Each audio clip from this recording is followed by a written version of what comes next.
Wake up with the sun in a steaming cup. Tune into the show where the vibes heat up. The Morning Mac got the flavor, got the glow. Start it right, let your energy flow. High takes rising like the morning brew. Fresh ideas and a laugh or two. From the first headline to your daily dose. This is the show where your spirit goes. Oh, it's the Morning Mac, where the time don't lag. Get your inspiration packed in a casual swag. Sip it slow, feel the rhythm hit your toes. Welcome to the place where the good vibes grow.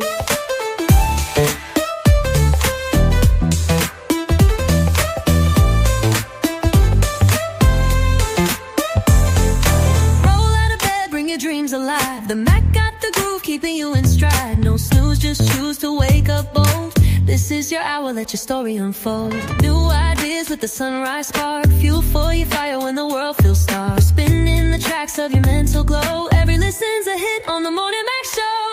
Oh, it's the Morning Mac, where the time don't lag. Get your inspiration packed in a casual swag.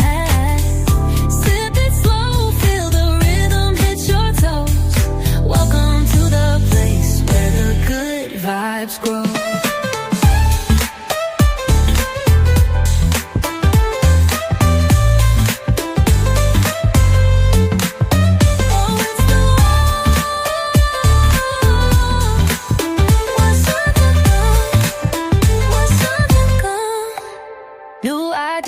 With a sunrise spark, fuel for your fire when the world feels stark. We're spinning the tracks of your mental glow. Every listen's a hit on the Morning Mac Show. Oh, it's the Morning Mac, where the time don't lag. Get your inspiration packed in a casual swag. Sip it slow, feel the rhythm hit your toes. Welcome to the place where the good vibes grow.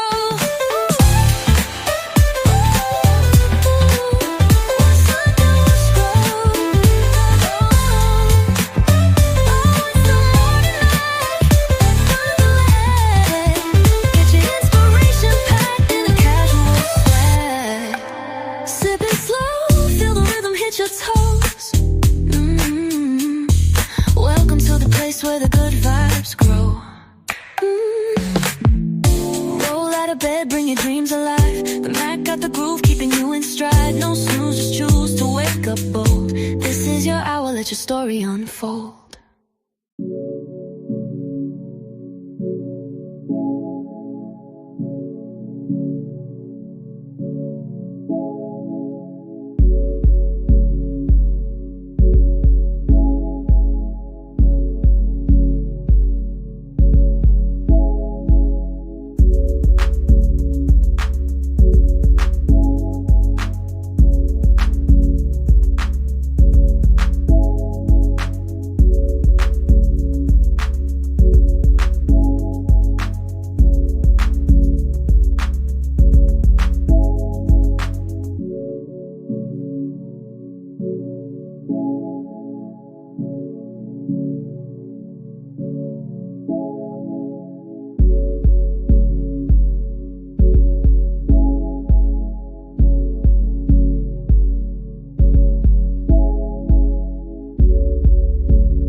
Grand rising, everybody. How y'all doing today?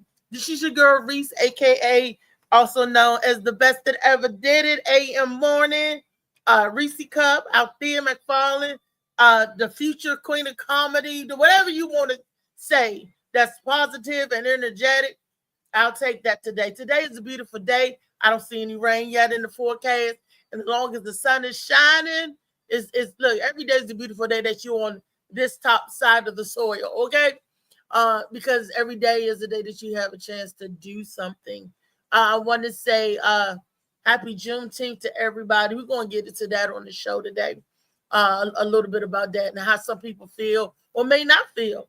Because I'm one of the ones that I don't feel nothing for the day. But I will get in and explain to you what I am saying, and I'm saying I don't know who this could be. Uh, a solicitor that calls at inconvenient time.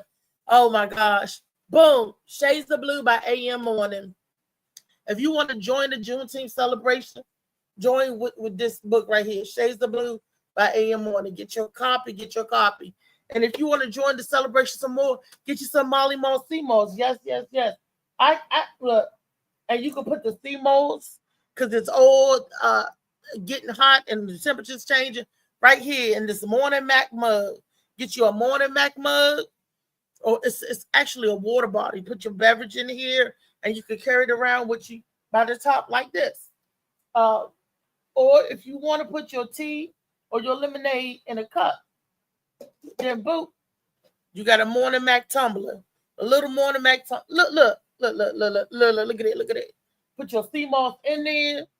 Get your shades of blue. Get on your veranda or your patio, whatever you have. Get on the sidewalk with your drink and cup it up and open a book like this. Boop, baby. There you have it. A beautiful day off for everybody that's celebrating with their day off. Before I get into the show, I always have to say good morning. Hi to my super producer. Good morning to my super producer, Molly Mall. And Trey, I don't know where they at, but hey, there go Molly Mall right there. That's the sea moss boss right there, y'all. That is the maker of the delicious drink that I was talking about. What's going on? No, making sure everybody can get the link and get up in here. That's it. We feeling the day. You know what? I thought I was going to be sore because I did some use some muscles yesterday. Me and Louisa that I haven't used in a long, arm muscle and stuff. I'm feeling blessed. I feel I got a good feeling in my spirit and my heart. That's stirring good and in the right direction. So I think I feel blessed. I know I'm blessed. So it's not a think or believe, it's knowing, because I have no doubt. So I am blessed. That's a good way of looking at it. Gotta stay blessed. It's good. Was Juneteenth. Everybody off today. Yeah. Oh, that reminds me. Let me make sure I'm sending it to everybody on my Facebook friends and everything, because it's time for them to tune in. They could tune. Look, they probably thought that we getting the day off. No, baby. If I'm not taking care of business or emergency come up that we have to meet or whatever, we here for you. Because we not here for a long time, but we here for a good time. And sometimes we here for a long time too. Sometimes. So we here to make it do what it do. And that is we're gonna party with you. How about that? You like that? You like that flow, Molly? We make it do what it do. We want to party with you. You like that, Molly? Slide tab writing for you now. No. Boy. Oh, we gotta listen to Slide Tie Darkest Days. Did you hear that? He got a new, it's coming out. He got a new EP coming out, y'all. Y'all gonna really like this. It's called Rare Breed, and it drops tomorrow. I was like, boy, you know, he's on it. He's on it. So I can't wait till it drops. I haven't even heard all of the songs off of it. So Rare Breed. So he's gonna have 3 albums out, completed projects. He's got the one called Crimson Moon. That's the first one. The second one was Purple Skyline. I like that. They got 14 bangers on that, and I really love the tracks 8 and 10. I really love those tracks. And I love all of it, but it's just something that speaks to me. I'm like, ah. And then he got Rare Breed coming out. I mean, I don't know how the industry works, but somebody better sign this boy up before. What up, JB? Huh? Say what up, JB? Hey, JB. Y'all got to go to YouTube and check out Slide Tie. It's no DJ. It's just Slide Tie. But if you type in the name of the song and then Slide Tie or the name of the album, then it comes up. But y'all need to check out Purple Skyline, and he has a channel on there where you can subscribe and listen and all that. Anywhere where there's music, he's on in there. You can even go Siri and call up the name of the song, and it comes up. I think that is so neat. You said Siri, play the Darkest Days by Sly Tie. Siri or Alexa, pull it up. Darkest Days by Sly Tie. I just think it just tickles me. Can I be tickled? Is it okay for me to be tickled? Is it crazy or what? It's okay for me to be tickled, right, Marley? Yeah. I mean, what I mean tickled. I mean like about a proud and everything of his accomplishments. I'm just happy be that proud of he's the doing. kid.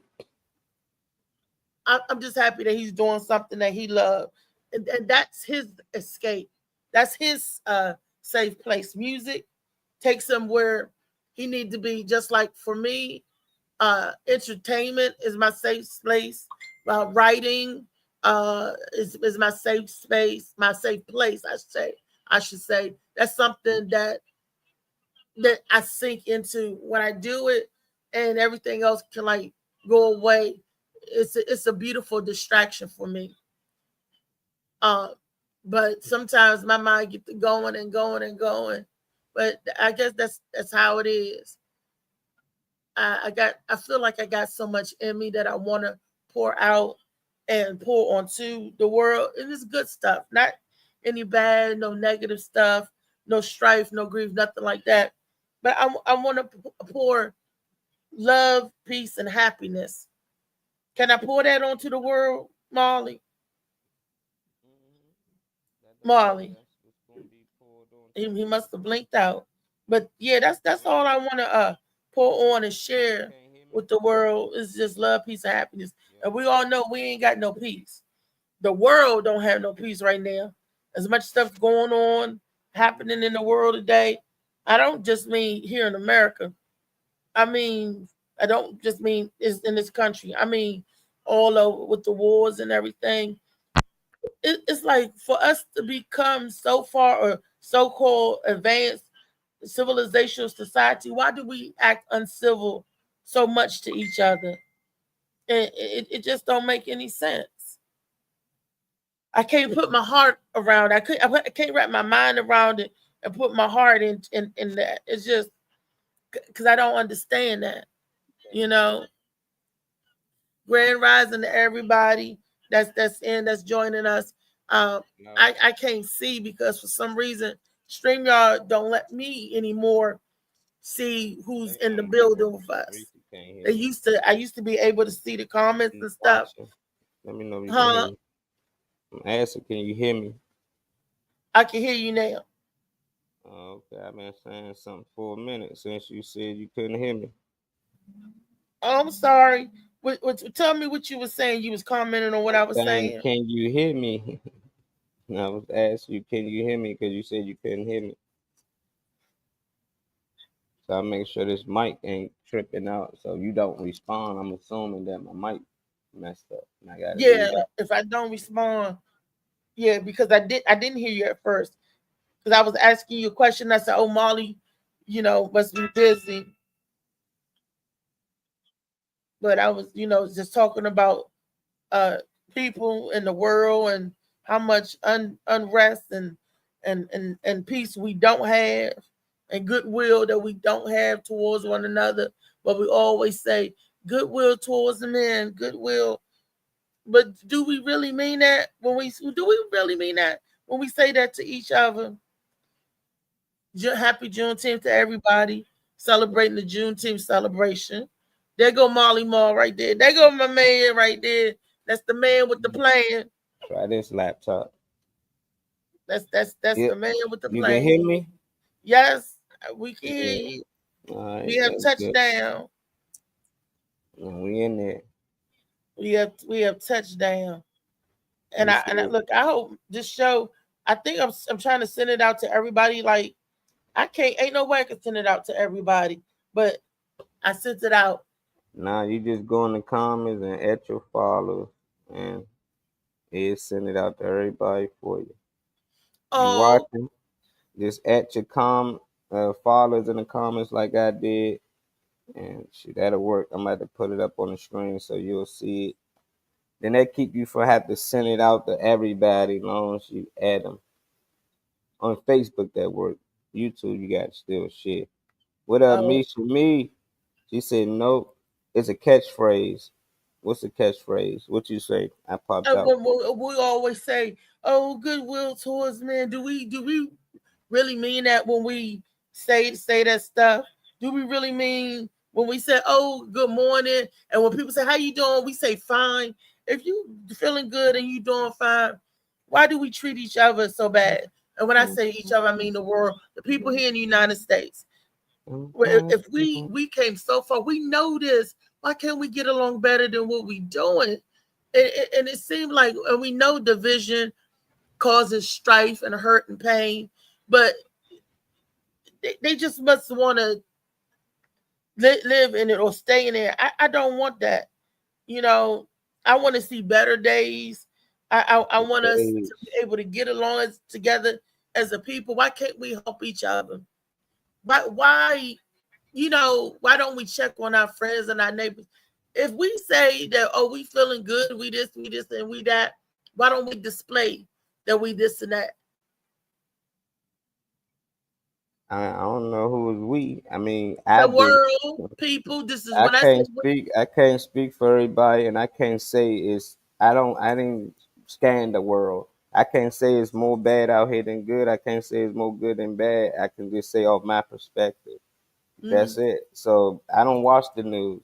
So I don't know what they saying. All they do is preach bad shit, you know. So I don't think that mentally, I don't think I can't do nothing. I mentally don't tell myself none of those things that people tell themselves that keep them where they at. People don't understand words are powerful. So if you telling yourself we can't do this and they ain't gonna let us do this, your body not gonna allow it. You just told your spirit and everything that you need to stay where you at. You can't be great. You know, that's what people don't understand. So it depends on your perception. So if you feel like that's what's causing out here, what can we do in the areas that affect us to make sure that don't happen? And I think it's just like you said, share love, be more kind to people. You not out here just causing mayhem. It's more people out here like us, you know. So it's just like be more like them, you know, be more around people like that. But it's gonna be evil, it's gonna be bad things going on everywhere in the world, you know. But they always give that highlight. That's what's the main thing going on. I can't do it no more, you know, because that's what they want. And I've seen so many people out here living life. It's people right now catching planes, going on vacation, coming back from Jamaica. They not thinking about none of this stuff that they be showing on the news. They don't know nothing about it. They don't care nothing about it. They enjoying life while they here. So as long as people here and they just worrying about stress and then about this and about that, you ain't gonna really actually live. And that's what they want. They want to keep you confused and keep us divided. And it's working. What up, Sliggy? It's working though. That's what I believe too, Molly. I believe that, because like I said, um, it's just I just want to enjoy life and spread love and get along in good cohesiveness. But some people love to be the antagonist. Some people love to argue. Some people love that discord, and and that's what I'm trying to, especially for us as a group or people.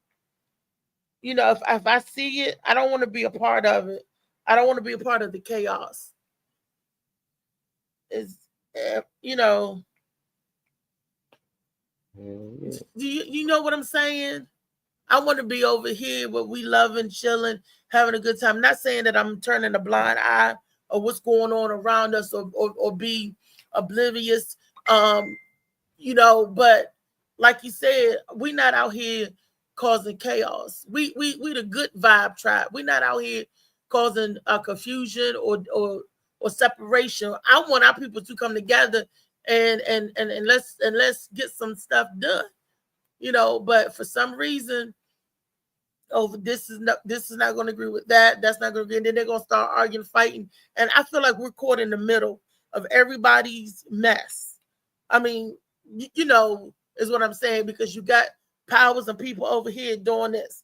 You got other people over here doing this. And you're not doing neither one of those things, right? Nope. So you caught in the middle. You trying to grow in the world of chaos. And I'm just saying to the people, let's take one person, start with one heart at a time. Show some love and kindness today. Like this morning when you and Misha and myself, when we were discussing about No Kings rally, you guys told me some news that I didn't even know, and I heard about the No Kings rally. You said they was arresting people with disabilities. They was arresting those protesters. Arresting everybody. Just because you say something. Yeah. So he intervened with an investigation or some made up shit, and he locked them up. He said you interfering with another arrest or something. If you so now, if is that the new law now? Like if you say something, if that's interfering. If you say, hey, why are you locking that person up? Or hey, that person didn't do nothing, you could get locked up for saying that? I guess so. I don't know. They locked him up. He was up there all close and all that. So they locked him up. I don't know if they was able to keep him, but they was able to put him in handcuffs to at least scare the rest of the people to see that, oh shit, they're gonna arrest us, so I don't know if they was able to keep him. I doubt if he's still in jail doing time for that. But they did put him in handcuffs, so They made a what you call an example out of him. And then that made the rest of the people back. I guess they saying, dang, if they lock this handicapped man up and pull him off his walker, yeah. I'm thinking they should get charges for doing that, for pulling somebody off their walking. I mean, is this what we're coming to? Is this the beginning of this kind of behavior? I don't even know where this was at. Was this in DC? I mean, or Virginia? Somewhere, whatever they was protesting at. They was Saturday. They was protesting all over the world. Yeah. That No Kings thing, all over the world. I don't know why it don't matter where they at. Police everywhere. So they do it there, they do it here. It ain't like you safe anywhere from the police. When the popos come in to get you, because the popo could be knocking at your door. I said the popo. Oh gosh, when they want to get you, they get you. Look at the people that's in the media. I ain't gonna say his name, but a celebrity that's in the media, when they want to get you, they get you. You know. She time out. Yeah, they get you. They want you, they're gonna get you. I'm gonna share this clip from this got her name Dr. Val or something like that. All right. She comes to me. Or she might say her name. It's Coach Val J or something like that. But she be saying some good things. I think more women should listen to her. Men as well. I listen to her, but she got mostly a male audience. I think that's how it is for women. They got mostly male audience, and for males, they be having women audience. Really fans, I guess. Check out. Let me know what you think. What she said. Now, if you really knew how the brain works, there are certain phrases you never say again, because those phrases literally lock you out of the life that you want. Now, I'm giving you 5 phrases. The 4th one I hear every single day, and it's one of the reasons why your results are staying the same. So the first one is, I'll try. See, the brain doesn't register try as action. See, it files it under uncertainty, and uncertainty is registered as hesitation, and hesitation halts execution. And make sure you save this for later, especially if you want to stop the repeated struggle cycle. Second phrase is, I always mess this up. Ooh, this one tells the subconscious, okay, repeat the mistake. Repeat the mistake because that's who I am. Now, the third phrase is, that's just how I am. You see, identity is the most powerful form of suggestion. What you declare, your brain defends. Make sure you share this with someone who's saying those things and doesn't realize what it's costing them. The 4th phrase, this is the one. It's hard for me too. The brain says, oh, hard is unsafe. Unsafe is avoided at all costs. So what you've done by repeating that is you've just told the brain success is dangerous. Now, if so far you've said these phrases or if you've heard these phrases, I want you to do yourself a favor. Just put a heart in the comments and then make sure you get on my email list, because I send out tools to help you rewire so that you can shift your way into success consistently, repeatedly, continually. That fifth phrase is, I don't know how to. This tells the brain to believe that it's stuck, but here's the truth about that. Knowing comes after the doing. So I've given you 5 key phrases to stop entertaining, remove from your vocabulary. But I've got 50 phrases to add to your vocabulary. Those phrases set you up for the success you seek. Just check my bio, you'll see the information there. Now, because repetition breeds belief, let's run this thing again. Let's run it again. Let's go through that. Play that again, Marley, with the five ones. I was feeling that. I am feeling that. That was good. Let's count to 5. 1, 2, 3, 4, 5. I never heard of her, but that's very positive reinforcement. And we, I look. Let's do it. Let's get it done. Let's do this, right? Yeah. What she was saying, that we tell ourselves these phrases, words is power. Let's hear that again. For those of y'all just tuning in, happy Juneteenth. Happy Juneteenth to you. What is Juneteenth? We're going to talk about that later on when the other people get in here, because I want to know what it means to you. And I can tell you what it means to me. Okay. Powerful words. What she say, Marley? Now, if you really knew how the brain works, there are certain phrases you never say again, because those phrases literally lock you out of the life that you want. Now, I'm giving you 5 phrases. The 4th one I hear every single day, and it's one of the reasons why your results are staying the same. So the first one is, I'll try. See, the brain doesn't register try as action. See, it files it under uncertainty, and uncertainty is registered as hesitation, and hesitation halts execution. And make sure you save this for later, especially if you want to stop the repeated struggle cycle. Second phrase is, I always mess this up. Ooh, this one tells the subconscious, okay, repeat the mistake.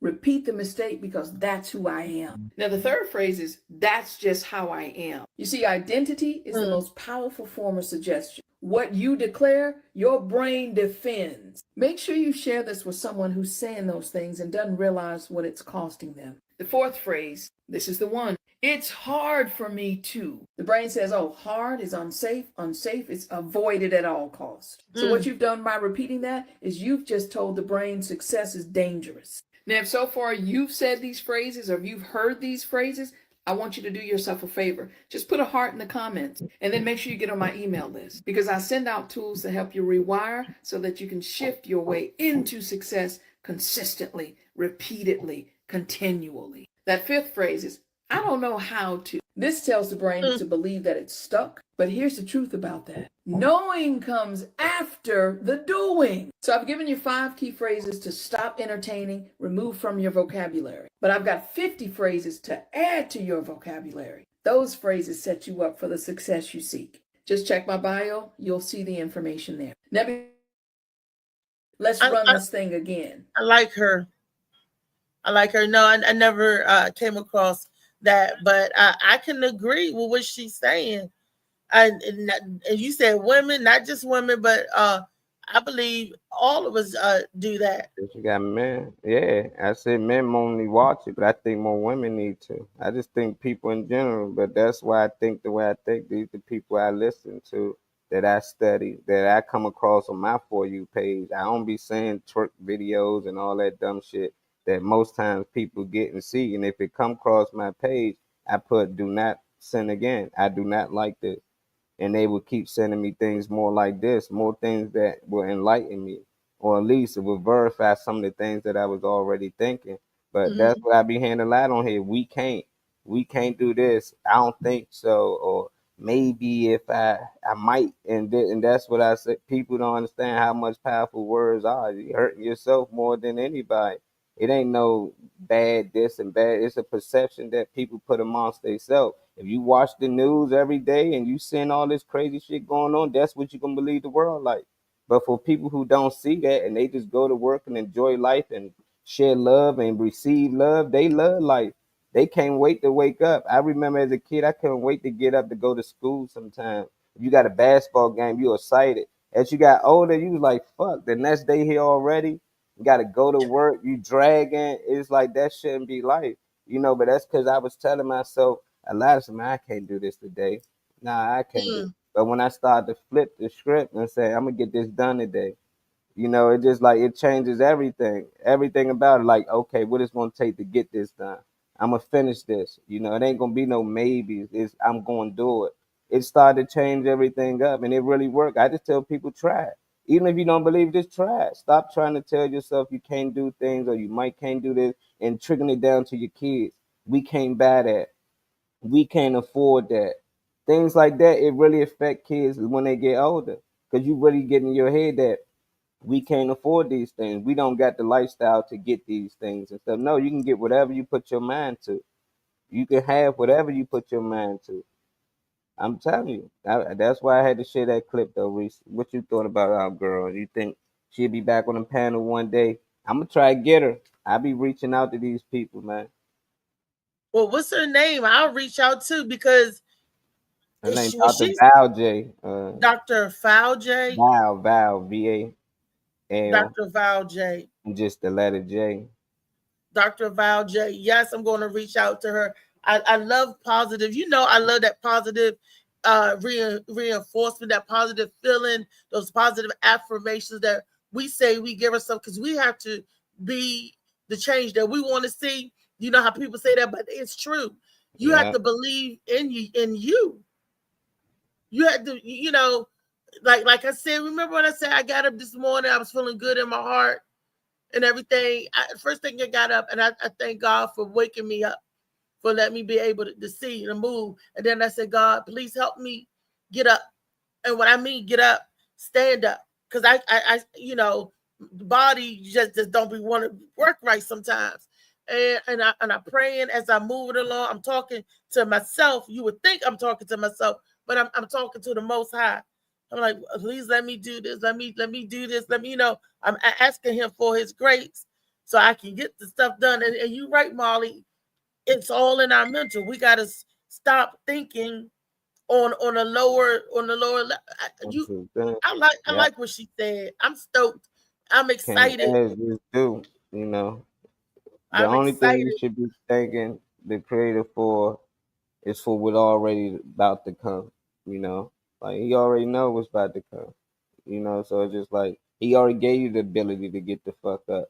Why are you asking him, hey, could you help me? Please get he like I gave you the energy and the power or she, whatever you believe in, I gave it to you. Like you can thank me later, but it's a lot of people they like, I can't get through this. I'm gonna pray on it, I'm gonna do this, like do it. Like, come on, what are you talking about? Just do it. And if you fail at it, that's the best learning tool right there. The only way to learn is to fail. Or to at least do. Like you gotta do it. That's what a lot of people they scared of failing. And that was one thing I didn't care about. If I fail at something, it's like, okay, I get better at it. I don't care. I used to flip off the gate, fall on my head sometimes. What up, LA? And Grand most Rise. people would be nervous. I go back up there and I'm like, maybe if I flip a little faster. You're trying it again. Now when I see my daughter do backflips and cartwheel to a backflip, and I be scared to death. Now I know how my parents felt when I was on the gate, but I know how she feel. She feel like whatever she put her mind to, she can do it. It ain't nothing she can't do, and I'm gonna make sure she keep that installed in her. She delusional. I like that. It ain't nothing. She about to start doing nails and all that. She gonna take a class. It's $600 for this class. But at the end of the day, she can have a nail shop. Like, why not? She don't know that she can't. I ain't never told her this just for Chinese people, foreign. No, she wanna be a nail tech and she wanna do nails. She want her own nail shop. Yeah, you can do that. Why wait? I'm mother sign her up now. That's what it's gonna cost. Let's go half and get it done. She Yeah, got a because she whole can army. get her license. She can Yeah, get her license. She can go to school. yeah, she going to school like this summer. She going to school, and about time is over, she'll have her license. And everybody on the modeling team that's on her modeling team or her dance team, they need their nails done. So it's like they right there. She already do their nails. So she just don't have the license to do it professionally, but she already know how to do it. She taught herself from watching YouTube and just practicing.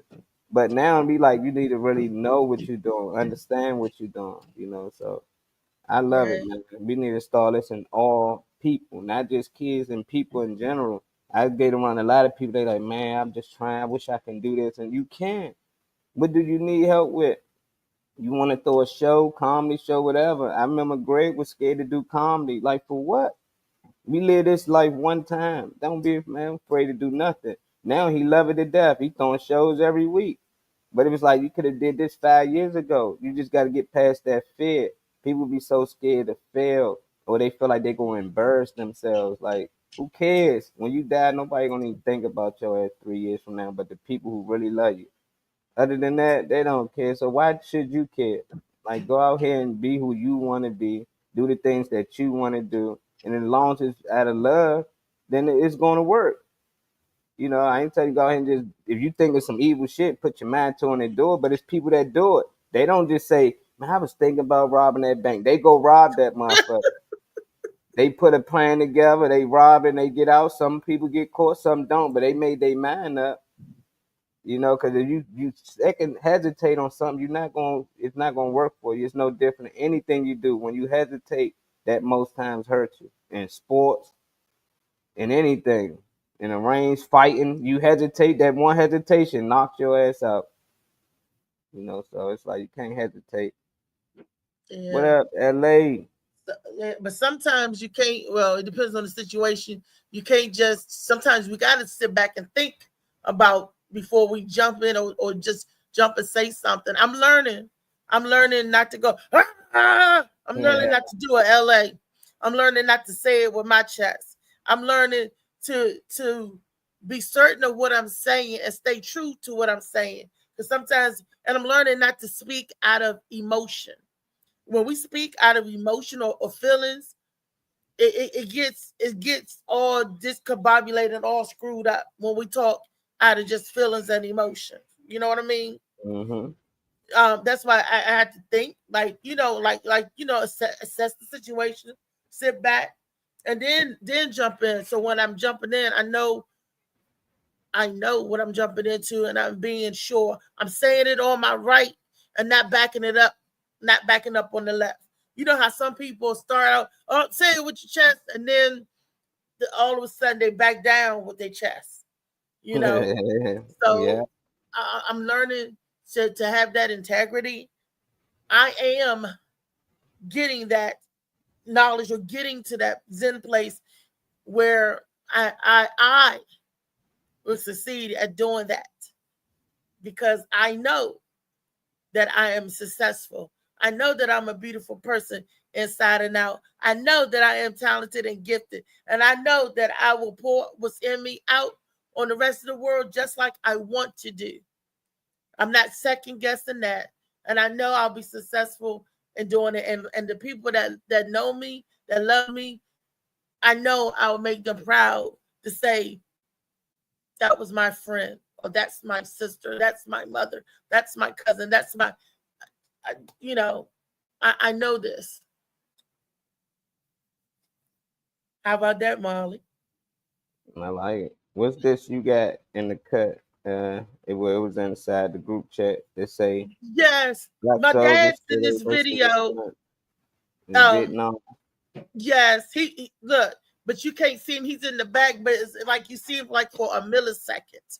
And I got a picture of my dad. I was trying to find the still picture so I could post it and show y'all. He was in the Vietnam War. He went over there to fight. He because he thought he was going to have an opportunity to a better life, to a better way of life. And the only way that he could do this, it was a job that he had to go over there, complete the mission, and then he's going to come back and everything would be straight, because they promised these people, oh yeah, you sign up, they would give you this, and this. And I don't know if they're not seeing the writing on the wall, or when he went, he's just expected something different. And he came back with a whole lot of PTSD and anger and aggression. The military teach you how to be a weapon. The military teach you we need it. Yes, we need it. Do we need it? I don't know, but let's share the video. Happy Juneteenth to everybody. Yeah. Happy If I could point out my dad. And they say when he said with his chest already assessed the situation, hence what the 2 to 3 business days means. Alright. Gotta say it with your chest, little nip. Somebody put it in. They said the afro was legal. Am I right or wrong? That's right. That's what they said. It was legal. We can sport an afro. All right. This man, there's a lot of brothers here. This man here's got an afro. This is an afro right here. Or somewhat of an afro. It's not big, no. But they want us to wear skinhead. What they call it? High and tight. High and tight. It's not my culture. Am I right or wrong? They come over here. They get, all right, a Vietnamese girl. She called me a nigger. A Vietnamese girl. I know it's not part of their language. Can't nobody tell me that's part of their language. But I'm gonna go over here. The beast, you know that. See, we go over here. We fight. Okay, we fight to defend the water we drink, the land we grow our food on, and our way of culture. We also fight to protect Rockefeller's foundations. We fight to protect J.P. Kennedy's foundation. All these different kind of foundations that the black man can't partake of. You understand? And then we go back. We're continuously harassed. It's not necessary. This ain't what we heard. This is what we know.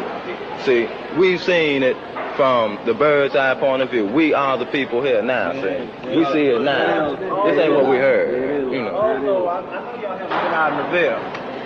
Now, just like you said, these Oriental people don't know how to where the word nigga came from or nothing. They have to learn how to speak it. You go out there in that Ville. The first time I come over here, I goes out in the Ville. I falls into one of these places.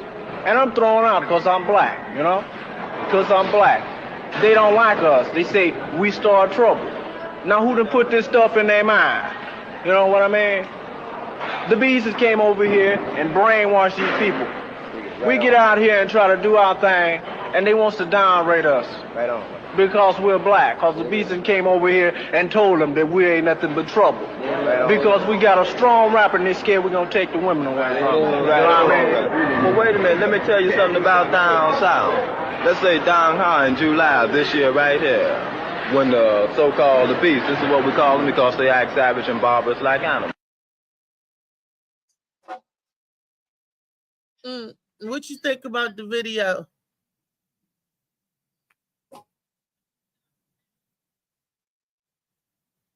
Molly.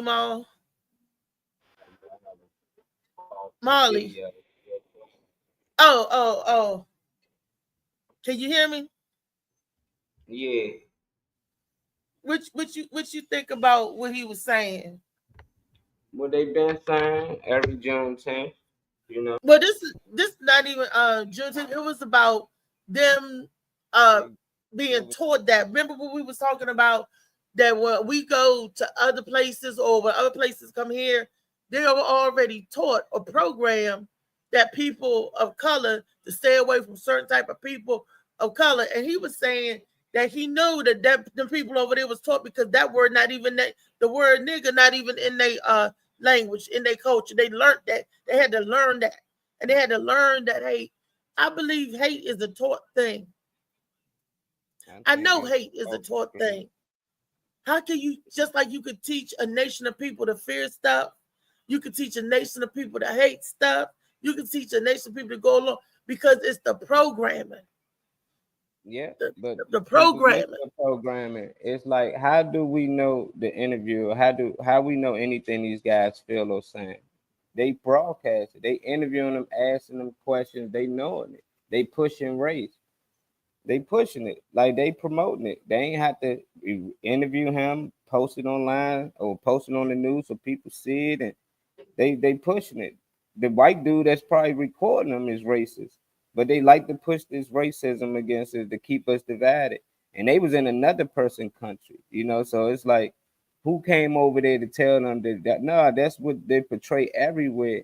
Even black people don't like certain black people. They look at us as niggas, ghetto. Even you walk down the street, you seen 30 little niggas on the side of the corner, look like they gang banging, you be worried too. I see it all the time. People be like, yeah, they treat it a certain way. We do that to ourselves as well. we got this image amongst us, not only because of the media, but because of the shit we actually do. And after we do it, they push it out there to the world. You see what type of kids they have. These kids, 12 years old, they shooting. We come on here and say these kids need to calm down. They need help. They just killing each other. And then with another person from a nationality say that's what black people do. Oh, that ain't us. That ain't that. That's what I said. But that's all they see. That's all they've been programmed to see and downloading in their head. All negative shit when it comes to us. For us, we see the good, we see the bad. That's why I tend to see more good than bad. But for people that only see us in this negative light, that's what they're gonna think of us. So I can't be mad if that's all they see of us. Then when they come across one of us, that's what they expect, because that's all they've been saying. Not even just on the news, on movies and all that shit. And we love to talk about it. We was even talking about who is Trey, who is Doughboy, and all that shit based off movie characters. And you seen some niggas ain't want to be Trey because Trey was the good nigga. Trey was the one that's trying to stay out the way, go to school. But you heard the first thing, even B said, I wasn't Trey. I said, shit, I was Trey compared to my homies.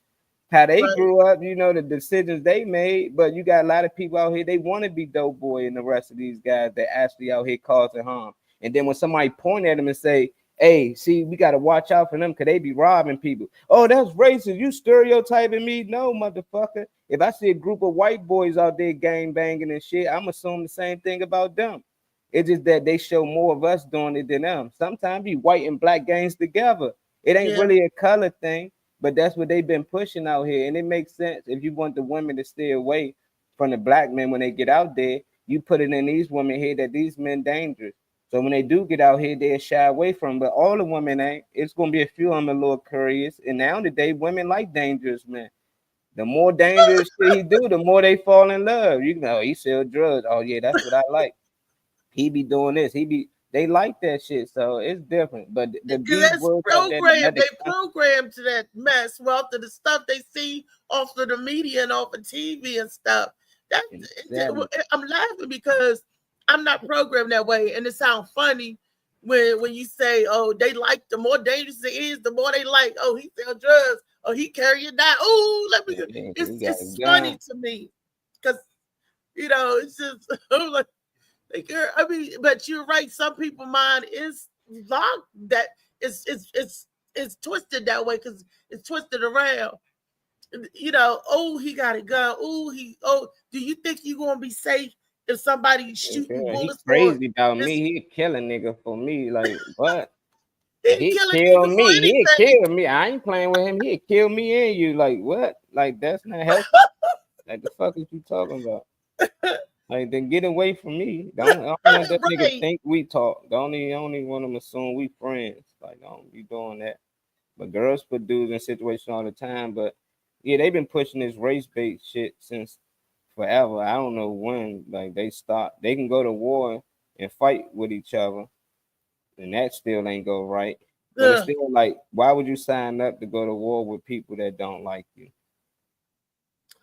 Because we had to. Because you know we really don't have no say. Well, what's his name? Muhammad Ali thought differently. It was a lot of people. I ain't going over there. Yeah, and say, look, these people ain't do nothing to me. Like I ain't about to go over here and kill and bomb these people who ain't do nothing to me. You know, so it just like it don't make sense. Like, what is killing wrong? When is actually bombing people gonna be wrong? We just talk about it like, oh, it's war, and but they no, it's bad regardless. Both sides shouldn't nobody be bombing each other. We citizens, and they just start bombing us. Imagine we in here doing a live, cause this what happens over there in their country. We lucky to be here. That's what people don't understand. People be like, this country, man, this the best country in the motherfucking world, dog. You can't be sitting in your living room doing live, ain't got no worries at all. If anything, you worry about a disaster or something, but these motherfuckers be getting bombs through their house. Motherfuckers straight bullets just shooting up everybody. A dude talked about how he kicked in a dude's house during war. And he didn't want to shoot the dude, but the dude reached for the gun and it was a language barrier. So he couldn't really talk to him and communicate him. But he killed the dude because the dude went for his gun. Then he said, I had to think about it when I got back home, when he was in the house with his kids and wife. If somebody was to kick in his door, he going for his gun. to protect his family. That man was doing nothing but protecting his family. But since they in another country at war, they just kicking the people home and arresting them, making them. But if somebody reach for something, they killing them. But if I'm just sleep in the house and you kick it, I'm reaching for mine too. But some people think it's okay because these people in power said, go over there and you fighting for this country. No, man, fight for the world. We all should be fighting for the world. That's why I can't wait till this fake ass alien invasion come and everybody gonna have to team up because it ain't gonna really be aliens, but they're gonna use that shit. We got alien invasion. We don't know. We need to come together and band together. I can't wait. I think that's the only time we're gonna actually do things together. At the bottom, at the top, they already doing things together. They got us food, got us thinking that they actually going to war and they hate each other, but at the same time, they keep signing treaties.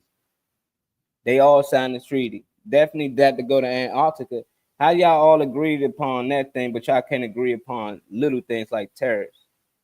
Little shit, like just money fake. Like y'all know money fake. This just to keep y'all citizens at bay. So why y'all tripping about tariffs? Just agree to some shit, but they still do that to keep us all fucked up. And people out here arguing and stressing. Oh, you know they gonna go up on this. They gonna go up on that. Well, don't worry about it till they actually do it.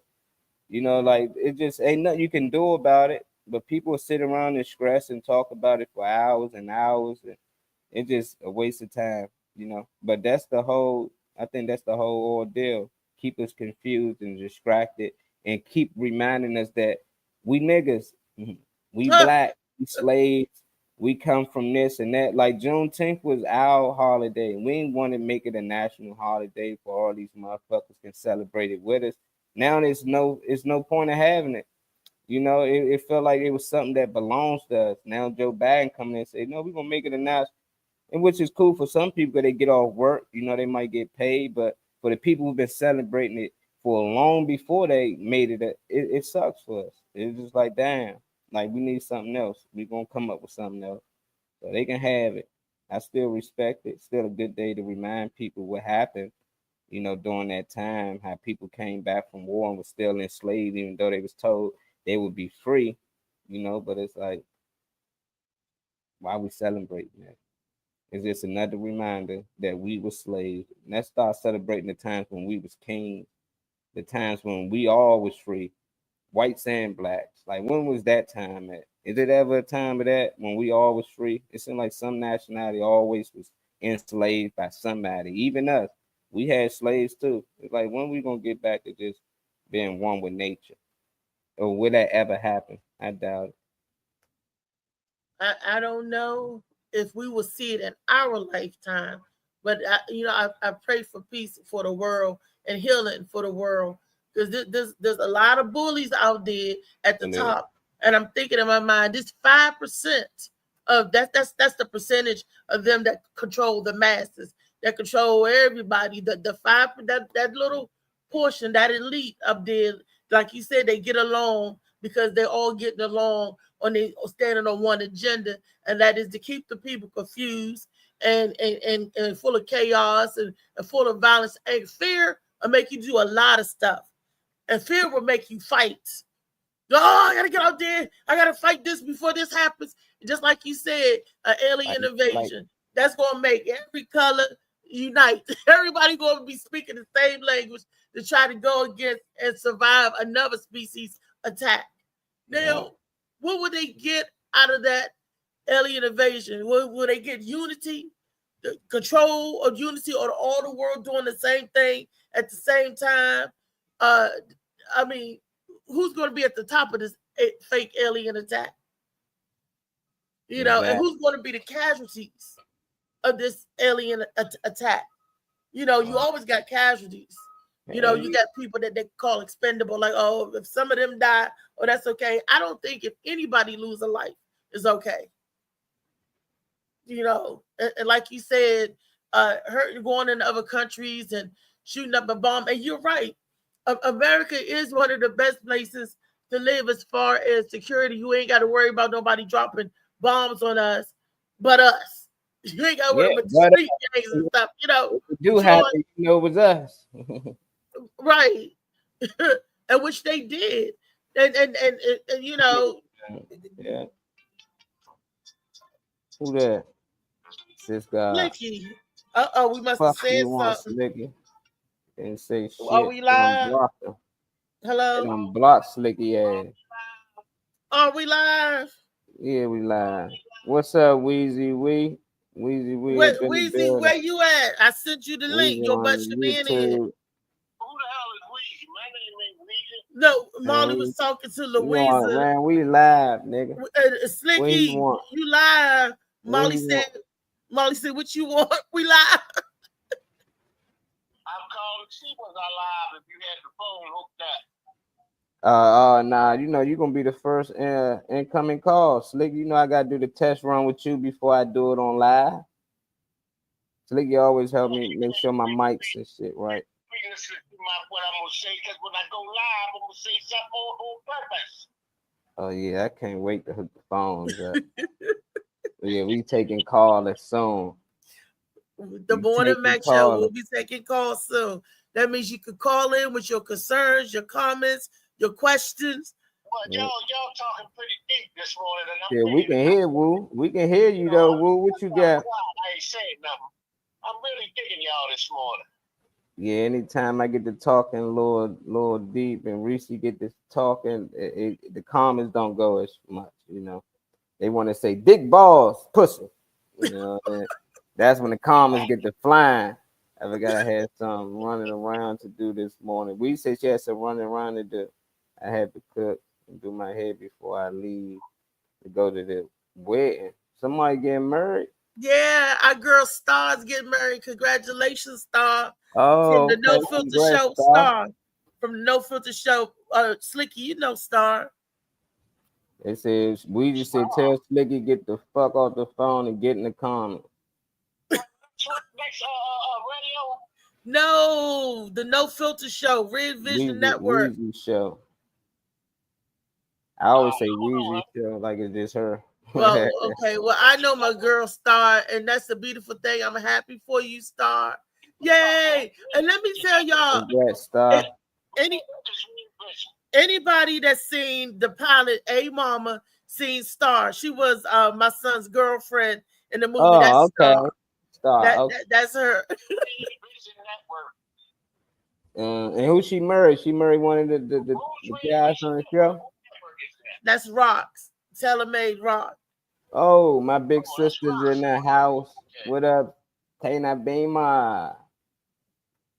Tina, do you know? Tina, do you know what tribe dad and us ancestors from, like dad grandparents? I know they was Indian, but I don't know what tribe it was in. I need to get dad up on this joint, but I be trying to tell people we from the land.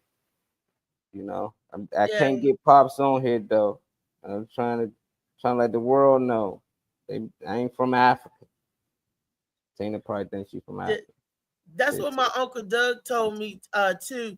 That his mother, which would be my great grandmother, her mother was full Indian. I wish I could get one of them up there. I got my aunt Ari. She 96. She's still living and in her right mind, and she says the same thing. So she almost 100 years old, and if her recollection, I wasn't there. No, all the old people don't even remember the Titanic sinking, and they was on it. The people like the Titanic didn't sink. They was like they just had a leak. And they let everybody off one by one. That lady looking like I'm literally like got pictures like me on the Titanic. Like that never happened. I said, that's crazy, man. I already heard it wasn't the actual boat. So I don't know, was she on the real boat and then know that they swapped out a boat that looked like that to sink? So I'm not sure, but she was saying that shit never occurred. She's like, nah, I was on there, me and my friends. And one of them still alive, the rest of them dead. But she's like, it was just a leak, and they got everybody off safely. It wasn't nothing serious. How did all those people get killed if it was just a leak? She said ain't nobody died. And she don't know how that report came out like that. She said that was this news to her. She was confused. Like, I'm lost. Like, when I was like, I don't know. It's just stories for me too. I wasn't back then. And it was only one lady saying that. So yeah. A lady that still had pictures from the fucking board from being on there, and actually somebody that was on there. We ain't hear from nobody that actually was on there. We can't hear from dead people. We want to hear from the survivors. Them one of the survivors from that day. That's what she's saying. The rest of them dead, you know. But you look into it, they had insurance and all that on that damn boat, and they got a lot of money back. And there's one guy who actually died that everybody know that died. He was so called supposed to be the target. He was like this rich guy, you know. So something happened to him though. I don't know what happened. So I heard that it was a different, yeah, it was a different boat, not the Titanic. They just swapped the name out for like insurance and shit. It was something weird like that. They been on game recently. This shit not new. They been doing little shit and just hiding it. Back then it was easy because you ain't got social media and things like that. Yeah. Slicky, That's what I've been saying all the time about a lot of this shit that's going on. It's the same What shit. up, sis? The people that has done shit, but it's the same shit. Slicky, I got a question for you. What does Juneteenth mean to you? Nothing but another fucking day. Nothing but a motherfucking day. Right. He said that's like Ice Cube. Yay, yay. It doesn't symbolize nothing for me either. It doesn't. You see how y'all do that? It did for years. Now they don't. They took it. Okay. He gonna explain himself. I'm not trying to be funny. I'm not saying it to be funny. But they don't give a shit. And to me to say that June 19th supposed to mean something to us, that's what the white people want to know, what it means to us. If it means anything to us, we already know what it means to us. So we ain't got to discuss it. You know, that's for whitey. So, you know, I mean, I don't feed into that bullshit. Right, Slicky. That's why they took it. We start discussing it, talking about how much we love it and we're going to celebrate it. They say, you know what? Make it a holiday. We're going to celebrate it with y'all. Fuck, we can't add nothing to ourselves. Like, this shit is crazy. Like, they just straight took it from us. Good morning, David Green. We're grand rising to you, David Green. Hey, what's up? What's up? What's up? Shoot, I overslept like I don't know what. Oh, he rhyming today, so.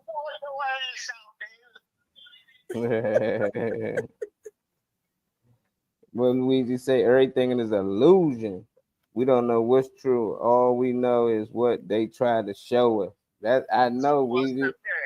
I don't believe half the shit you see on TV. Definitely, this AI shit taking over. You see the shit they say they found a $5,000. I said $5,000. 5,000-year-old fucking playground underwater, and it's gone viral. And some people don't know if it's AI or not AI because AI done did so much shit. But I'm still like, how y'all find a playground that's preserved from 5,000 years ago? It's underwater. These dudes, man, they killing it right now. And I don't know if it's true, but I'm like, it's probably not 5,000 years old if it's under there, or it's probably just AI generated video. Y'all ain't hear nothing about that old playground they discovered? Underwater, no, but I know this. It ain't no 5,000-year old, but I know the playgrounds that they put underwater, or the houses or communities that they filled with water, where they took the random people off the land and took the land. Are they finding stuff that they did that too and trying to say it's 5,000 years old? Yeah, I'm trying it. Yeah. Yeah, that's what I'm saying, that they put under there. They flooded the city or something. Yeah, they like Central Park. They bought over, and then the other lake. Damn, now they saying 10,000 years old underwater, not 5 now. They done did more studies. Like how the now it's 50,000 years underwater. A seesaw, 50,000. Come on now. Let me see. 50,000 years old. They can't even count that. They can't even go back. They need to stop it. No, 5,000. They switched to 10,000. So it was 5,000. Now they switched to 10,000. But still, they. I'm sure I'm just find the first clip I see and just pull it up. This shit is amazing. Like, I just be like, we that easily fooled though. They can say we found a skeleton from 2 million years ago. Like, how the fuck you know it's from 2 million years ago? Nobody cared to ask that. They just share the information. Well, you know, they found some bones. They was dinosaurs because they was 2 million years old. Like, how do they know that? Like, no, and knowing it's a skeleton from 10 years ago when Johnny got missing. Oh, this is the, you know, I believe they finding bones and skeletons and stuff, but I don't believe it's old like they saying. That's the cover up. See, they could cover everything up and say, oh, those people that was underwater, oh, that's not those. That was 50,000 years ago. To make reality, they change and alter our perception and our reality all the freaking time. Yeah. Let me play. There's somebody talking about it. I just put the first one I seen. Molly got a video coming up. Okay, let's see the video. Play. Fucking dog. Say that they found a 10,000-year-old playground underwater. You just heard what I said, right? A 10,000-year-old playground underwater. Matter of fact, look at this shit. 200 miles off Hawaii's coast, a team from the Oceanic Exploration Institute has uncovered what they're calling a prehistoric playground. At the ocean floor, they found stone structures, slides, circular platforms, and carved seats, what appears to be a staircase straight from a science fiction novel, arranged in a pattern that suggests a play area dating back roughly 10,000 years to the end of the ice age. 10,000 years ago. Now, if they found that shit underwater, you got to ask yourself, what else is under there? They said that that was a playground from 10,000 years ago. First and foremost, how do you know exactly how many years it's been in there? And second, again, if that's there, what about those cities that went missing? Where are they at? You see, what they do is they dig and they dig and they dig and they dig. And one time, y'all gonna dig and y'all gonna bring some shit back that y'all not supposed to bring back. Apparently, if it's going missing for a reason. But y'all so curious. You know what they say curiosity did, right? Pay attention. And how do they know that that's a playground? Because it looked like a slide to us. It could be something else. And they ain't gonna find nothing from 10,000 years. You know, they said the carbon, it dated the carbon. And it was off the coast of where? Where did she say it was off the coast of? Did anybody get that? That lady said it was off the coast of where, Molly? I don't know. I can't remember. I just know it's a playground 10,000 years underwater, they say. Yeah, but where the location? It doesn't matter where. That motherfucker be around the corner of Anacostia. I don't know what's in the bottom of the Anacostia. That motherfucker 10,000 years old. And it ain't nowhere around where it's land, though. So it's like, where the fuck it's so many cities underwater. So, you know, that could be true, but it's just like, it debunks so much other stuff. If this stuff 10,000 years old or whatever, it's like, what else is under there? You know, but I think it's an AI generated video. I don't think the playground, like, cause I feel like if it was a real playground, they'll be on there. Like, if I discover that, I'm going down there and I'm sliding under the water. I'm touching the stuff to show people like this shit is real. They just always show you images of the playground without them in the image. So I don't know how real it is, but it still don't make sense to me. Who highlighted that? That's Ariel's. That's Ariel's playground. That's Little Mermaid's playground. Under the sea. Under the sea. Under the sea. Under the sea. Slicky, would you like to join us on the show? What do you say? He said you see stuff under the playground that's not even what, because see, he's asking for the rust, but they saying that these are stone playgrounds, stone slides, stuff like that. Made out of stone. How you gonna slide on some stone? I don't know.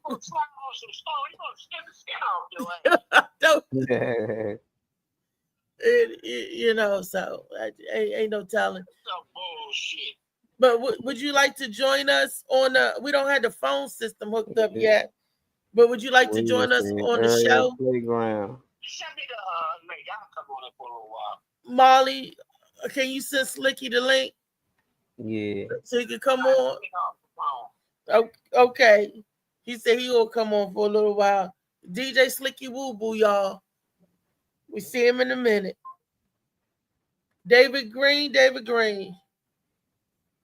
What happened to David Mall? David Green. So you came in under the Undersea Voyage. That was the Poseidon Adventure. You came in when we was talking about that. But happy Juneteenth to you, brother man. Oh yeah, survived and made another Juneteenth. Look, I don't know what it means to the rest of the world, but like you said, it's the same thing. It's getting another federal holiday off. It don't have any significant symbolic meaning behind it anymore. I don't see the churches getting it. It used to be where the churches would get together and they would celebrate and have a picnic and all of that. They don't do that stuff no more. Since they made it this last few years, since they made it a federal holiday, it's not celebrated like that no more. It's celebrate different. They ain't even celebrating like they used to when you're the Juneteenth, when it wasn't a federal holiday. What you think about that? I mean, to tell the truth, February, what they call Black History Month, and all, is not really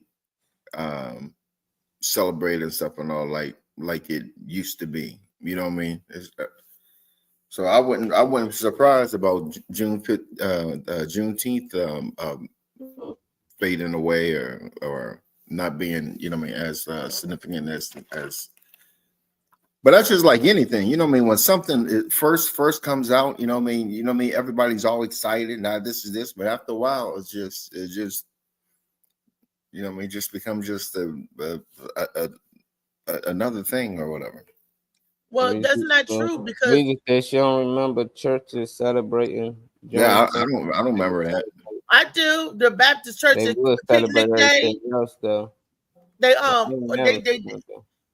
picnic day would get together and they would call it the picnic day or whatever. I never knew that's what we was doing it on the team. And you hear people say, "Oh, Juneteenth, old people," but we never. We just thought it was the ism. People just talking Juneteenth. People that celebrate Juneteenth, like they have events, all that big events down before south. They made it the holiday. No, in DC. Oh, down okay. south, DC, Maryland, Virginia, everywhere. It just knew the people that just hearing about it and talking about it because they made it a holiday. But for the last forever years, this been celebrated everywhere. I never seen a church do it either, but that's probably something y'all church did because it wasn't a holiday. They didn't care to celebrate it at the church where I'm from or any church that I've seen. So that's what it was. Pick a nigga day, like do that picnic and stuff. Yeah, I never seen it to now. Now this the most celebrated I ever seen it amongst other people who don't know anything about it. They just know they getting off and it's a holiday.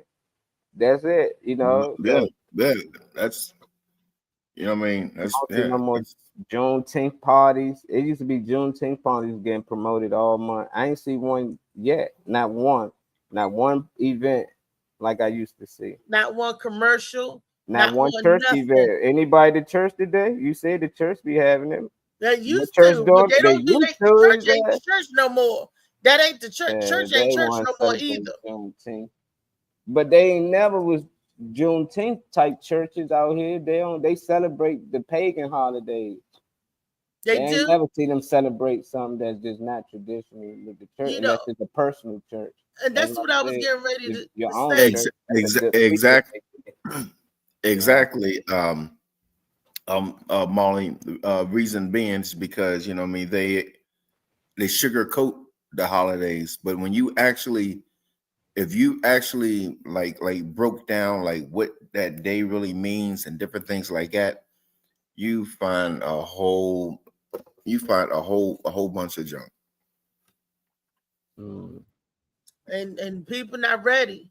They not ready. That's why they not tapped into it, because they not ready to face the truth. We don't never want to face the truth or whatever they find ugly or blemish. We cover it up. We cover it up with makeup. We cover it up with with propaganda, whatever it takes to cover something up that we don't like. And when I say we, I mean this country. Yeah. So I'm not saying me herself, you know what I'm saying, the country. I'm speaking, you know. And they used another thing about a lot of these holidays, they use kids to promote or make the holidays seem good or whatever like that. No, like a good example, Solstice Day. So, ironically, you know, I mean, what we call Christmas and everything.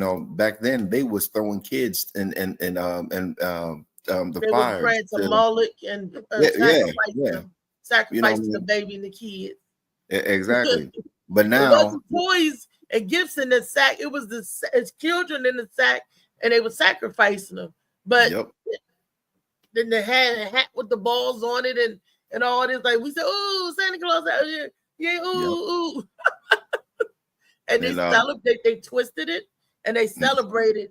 And that didn't fizz out. Christmas didn't fizz out. Thanksgiving and all of those tragic holidays where a lot of people was masked. Thanksgiving,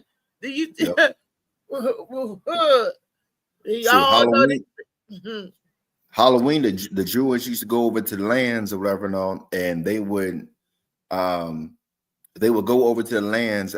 That's why it's called trick or treat. They would go over to the lands, and you know what I mean. They would look for, you know what I mean, like you know what I mean, like the virgin girls or whatever like that. No, and if you know what I mean, if you wouldn't give it up, you know what I mean, they would fight and you know what I mean, try to conquer the junk and all. And you know what a Druid is? A Druid is a male witch, and if it got to the point where some people would freely give up their you know what I mean, their daughters or whatever like that and all. And that was their sign of I don't want no problems or whatever like that. No, was the jack-o'-lantern. That's how the jack-o'-lantern came about. Okay. Look, that's one the girl on David Green said, but you got to do the research behind David. He gave y'all something to look up. You got to do the research behind David though. So he was like my girl Lee used to believe the AI and the commercial. And one time she got me believing. She was like, "Oh, they about to make the part 2 to this movie." I saw it, and I said, "This a joke." This ain't. I thought the movie's about to come out for real. No. When you got up, you showed a video of it was one of the BET award. It was one of the awards or whatever. When they had Shanae. It had Shanae, Wanda, and it was Shanae, Wanda, it's Shanae, Wanda. Yeah, and you was like, "Oh, I can't wait for this movie to come out, y'all gonna," and you was promoting the junk, and everybody was like, "Reese's, it was a joke. It's fake, right? All the time." You know, you know what's so funny, because when we first saw the promotion for the Book of Clarence, Molly said that ain't real, that ain't coming out, and it was a real movie. Why I say that? Fool? Look, you was fool. I never said that. Why you want me to be fool when I wasn't? No, we was on the show and you said that ain't real. That ain't real. It was the Book of Clarence. That's how come I know what it was. I said I'ma watch it and all that. I said I'ma watch it. I heard stories about that. I read stories about that. I don't know why would I say it ain't real. I'm lost. Because you thought it was a joke, just like we all thought it was a joke. And then you was like, "Oh shit, it is real." I don't know. You acting like I seen an AI video and I thought it was real. I mean, I thought we played it on the show. All right, and then after I seen the video, I thought it wasn't real. No, after I seen the whole video, I thought it wasn't real. Now, y'all just saying it's a movie coming out, and I probably say I don't think it's a movie coming out. But when I seen the trailer, I know it's a real trailer when I see a real trailer. Well, it's on the show. We'll go back and see if we can go through the archives. It was on the show. No, it ain't that serious. I just know for sure I didn't see a trailer and thought it wasn't real when it was real. And the trailer that we saw wasn't even in the movie. The pieces that they had, It probably It wasn't a started real trailer. circulating. That probably said it wasn't a real trailer if it wasn't. Just like the Fresh Prince of Bel-Air wasn't a real trailer. It still was a real show that came out, but that wasn't the real trailer that they was sharing. It's a lot of Bad Boys 3 before it came out. They had fake trailers. I know the real one from the fake one. But when I seen the real one, I know the real one. That's what I was assuming. I thought you were saying like we shared the trailer, and I was like, this ain't no real movie. And then the movie came out, like, oh, it was real. Like, nah, I don't recall it. I don't recall that. Y'all recall that? Everybody recall that but me. Like I said, if we ever go past it or whatever, it's on there. Hey, It's okay because I thought it was a fake movie. I did too. You don't want to be the only one. That's all it is. It came to that. If I'm the only one, I'm the only one. But just because you don't remember it, don't mean it didn't happen. But it's I don't. I don't remember. You only remember. Dave, do you remember? Dave wasn't even on the show that day. So who remember other than you? The people that was on the show when we first saw the Book of Clarence, because we was laughing about it. And we was like, no, this shit ain't real. Okay, I ain't believe it was real. And then I somehow watched the movie and I thought it was real. No, then the other trailer came out that it was real. The other stuff. Because we was like, they ain't making no movie about this. They ain't making I no knew movie they was making that movie before they even had a trailer. That's what I'm saying. I heard about the movie. The dude who playing in the movie talked about playing this role and what he was gonna have to do. Okay. We gonna move it along so I could go back and find the Book of Clarence around the time when the movie came out. It's okay. Yeah, it's okay. You can have it. You can be. No, you can have it. I'm You can be right. Yeah, you can be right. I ain't know if I could find a clip, and I can send you ain't gonna find the clip. There ain't no clip out there. Because the clip started on IG, and we shared it on the show. All right, and it was a fake movie. It was a fake clip, I guess. I thought it was a fake clip or a fake trailer. No, you didn't believe it was a movie. At first, you was like, "Dang, this ain't no movie." So, okay. But it was. We talked about it, and I think Boubacar was on the show too that day because we was all looking and laughing at it. I was wrong. But it ended up being a movie. That's the thing about AI. It fools us. Some stuff. No, it ain't fool me, but it can fool me now, I guess. It wasn't AI. It was a real movie, and I thought a real movie wasn't a real movie. That's what you saying. It wasn't AI. I thought it wasn't a real movie, and it was a real movie. AI ain't even fooled me. I'm fooled by real movies. I only think real movies are real movies. Right. It was a real movie, and you was like, "No, that ain't real." Yeah, probably me. I don't know why I said that, but probably was a fake trailer, and y'all thought it was a real one. But it was a real movie. I guess because the content. You was like, fake trailers don't mean it's not a real movie. That's the part you keep misconstruing. If I make a fake Shades of Blue trailer right now, you come out with the movie, that don't mean the movie not real. The trailer was fake. Like Bad Boys, I just explained that. They had fake trailers before the movie actually came out. Like how y'all was sharing the Django 2. I'm saying that was a fake movie. Now, if they come out with a Django 2, then you gonna come back and say, well, Mar, you thought it wasn't a real movie. It wasn't. The trailer that Lee shared wasn't a real movie. The trailers that y'all shared wasn't a real movie. Later on, they might came out with the real movie, but it wasn't a real trailer. That's what I'm saying. Woo, I can't hear you. He ain't here, but he loading up or something. He just text. So I don't understand it. The fake trailer, don't it have to be a movie? So you saying they playing with it before they made the movie? They just making it up. They thinking it up. Out. Fake trailer. Like if I hear a movie about to come out, it don't matter what movie, Mission Impossible or something. I can make a fake trailer about it before they make the real one. They do it with the Avengers movies all the time. You be like, oh shit, this not the real trailer. The movie's still coming out, but this is a fake trailer. This not a real trailer. They just take clips from the old movies and blend it together, but they get views and clicks by that. All you're doing is clickbaiting people.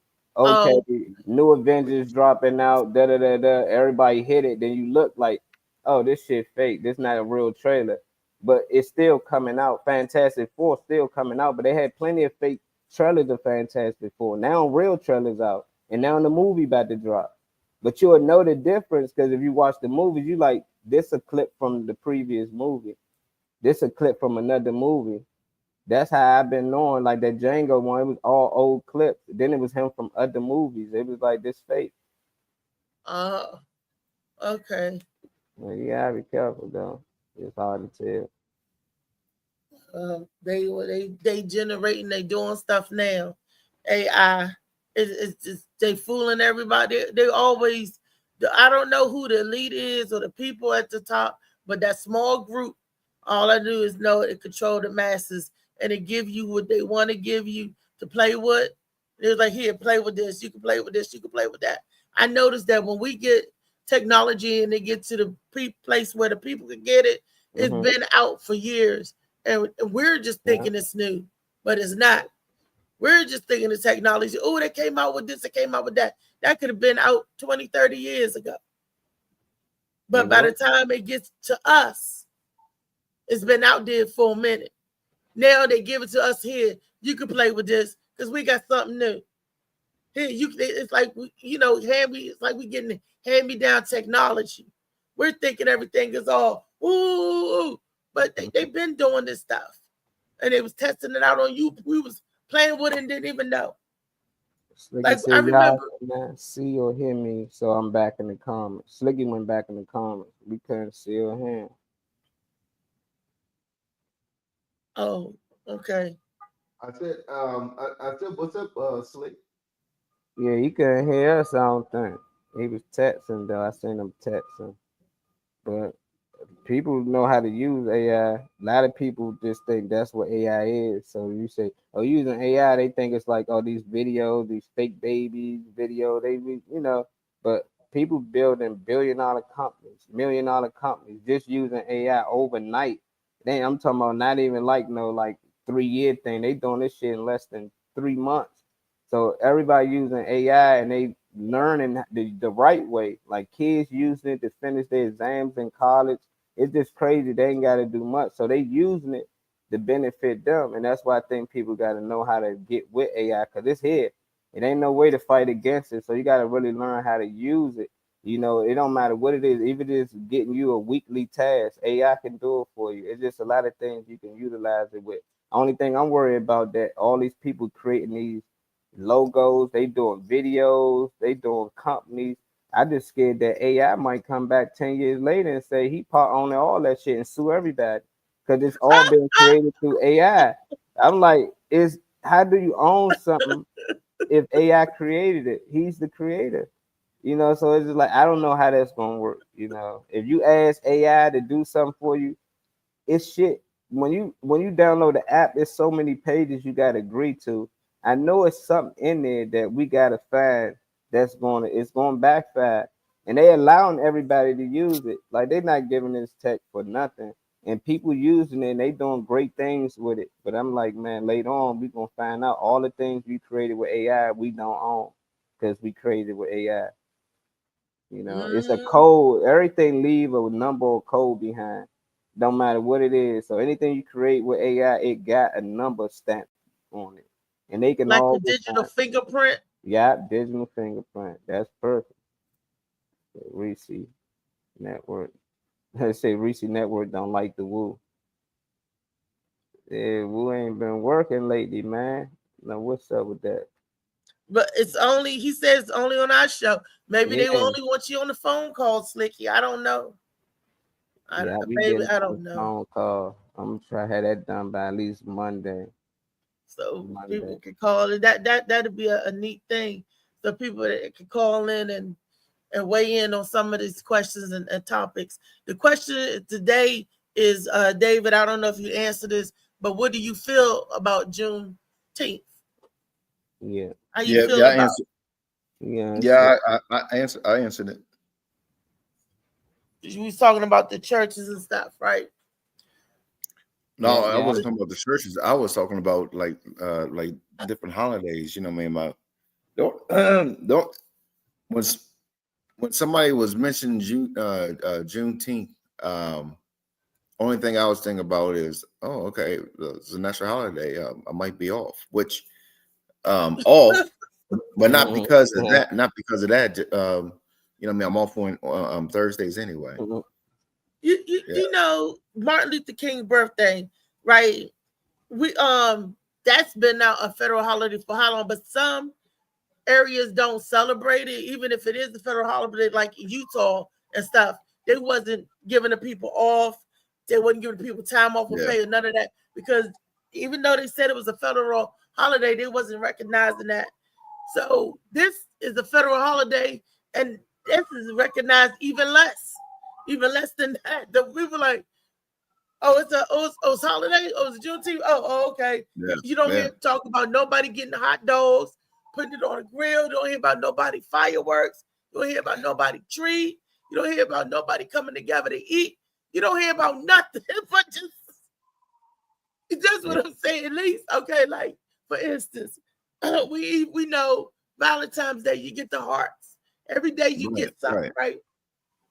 And we know that they go out the way to get the heart, the roses, the flowers. Stores be sold out, okay, for your piece and your side piece. We know 4th of July coming because they got the fireworks. And before that, we got Memorial Day, the laying of the wreaths, and everybody cooking out on Memorial Day. Then we got the 4th of July. Yay!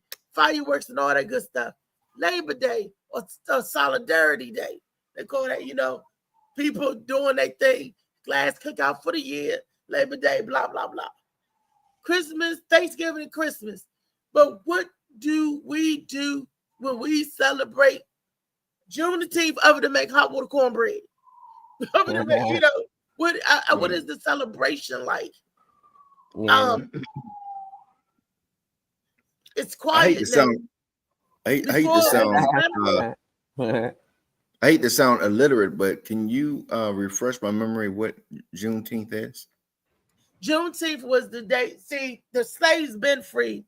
With 1865, when the slaves was free, by the time it traveled down there to Texas and stuff where it started, the slaves was free, but they didn't know they was free. They couldn't even tell you the date. That's why they call it Juneteenth. They took the last day of the teens because they don't know, because news traveled slow back then of the freedom of the slave. So that was the day they celebrated of the actual emancipation and the so-called freedom of the slaves.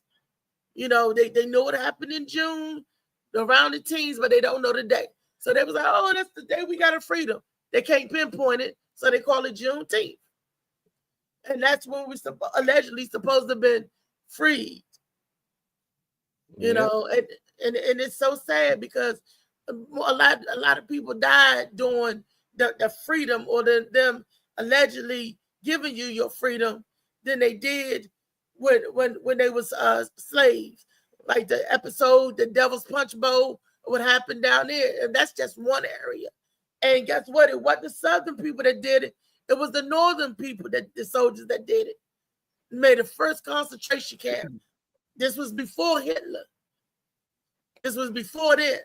But they made a concentration camp for the freed slaves because they didn't know what to do with the slaves once they was freed. So they say, hey, y'all come camp here.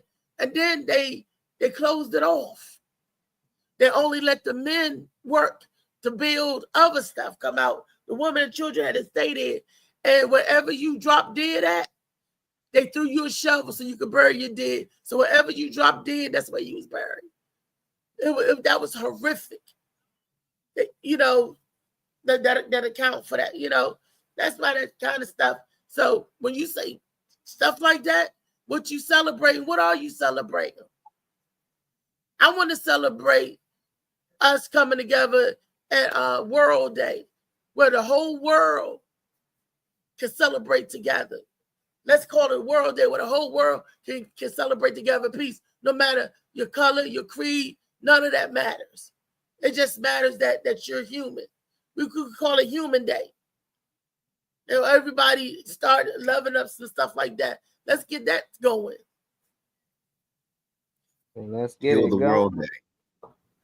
Yeah, Yeah, call it but Human Day. that gotta be tough, for them people back then, 18, 60 or 65. You come home, and you don't know that people was free, and you be slaves for 2 more years. Did they find out, like, damn, we've been free this whole time? That's crazy. That's like somebody making you work, and whole time you been off, and then You've been it, off, like yeah. the been clocked Yeah. out. Yeah, so Exactly. And 2 they years. whipping you and treating you bad and doing you, you be like, wait a minute, I got rice now. I got some rice. I got some say-so now. Wait a minute, I can leave and not come back. And master can't bring me back. The dogs won't chase me. I won't get whipped. I got my freedom and I'm still here doing this. Yeah, you but they imagine? still let them free, and then they created the police. That's when the police came about to catch the slaves that was free, but they created curfew rules. So if you ain't have a job, you get locked up. If you was out after certain hours, you got locked. But they ain't had nowhere to stay. So now you free, but then you end up getting locked up and right back on the field. Yep. So And then they that's when sharecropping came in, because they was free slaves. Like you said, they had nowhere to go. So the master said, well, or a plantation owner said, well, I tell you what, I'll let you stay on the land and you can work the land for the room and board that I give you. Yeah. And then you could even buy the seeds from me that you're going to need to work.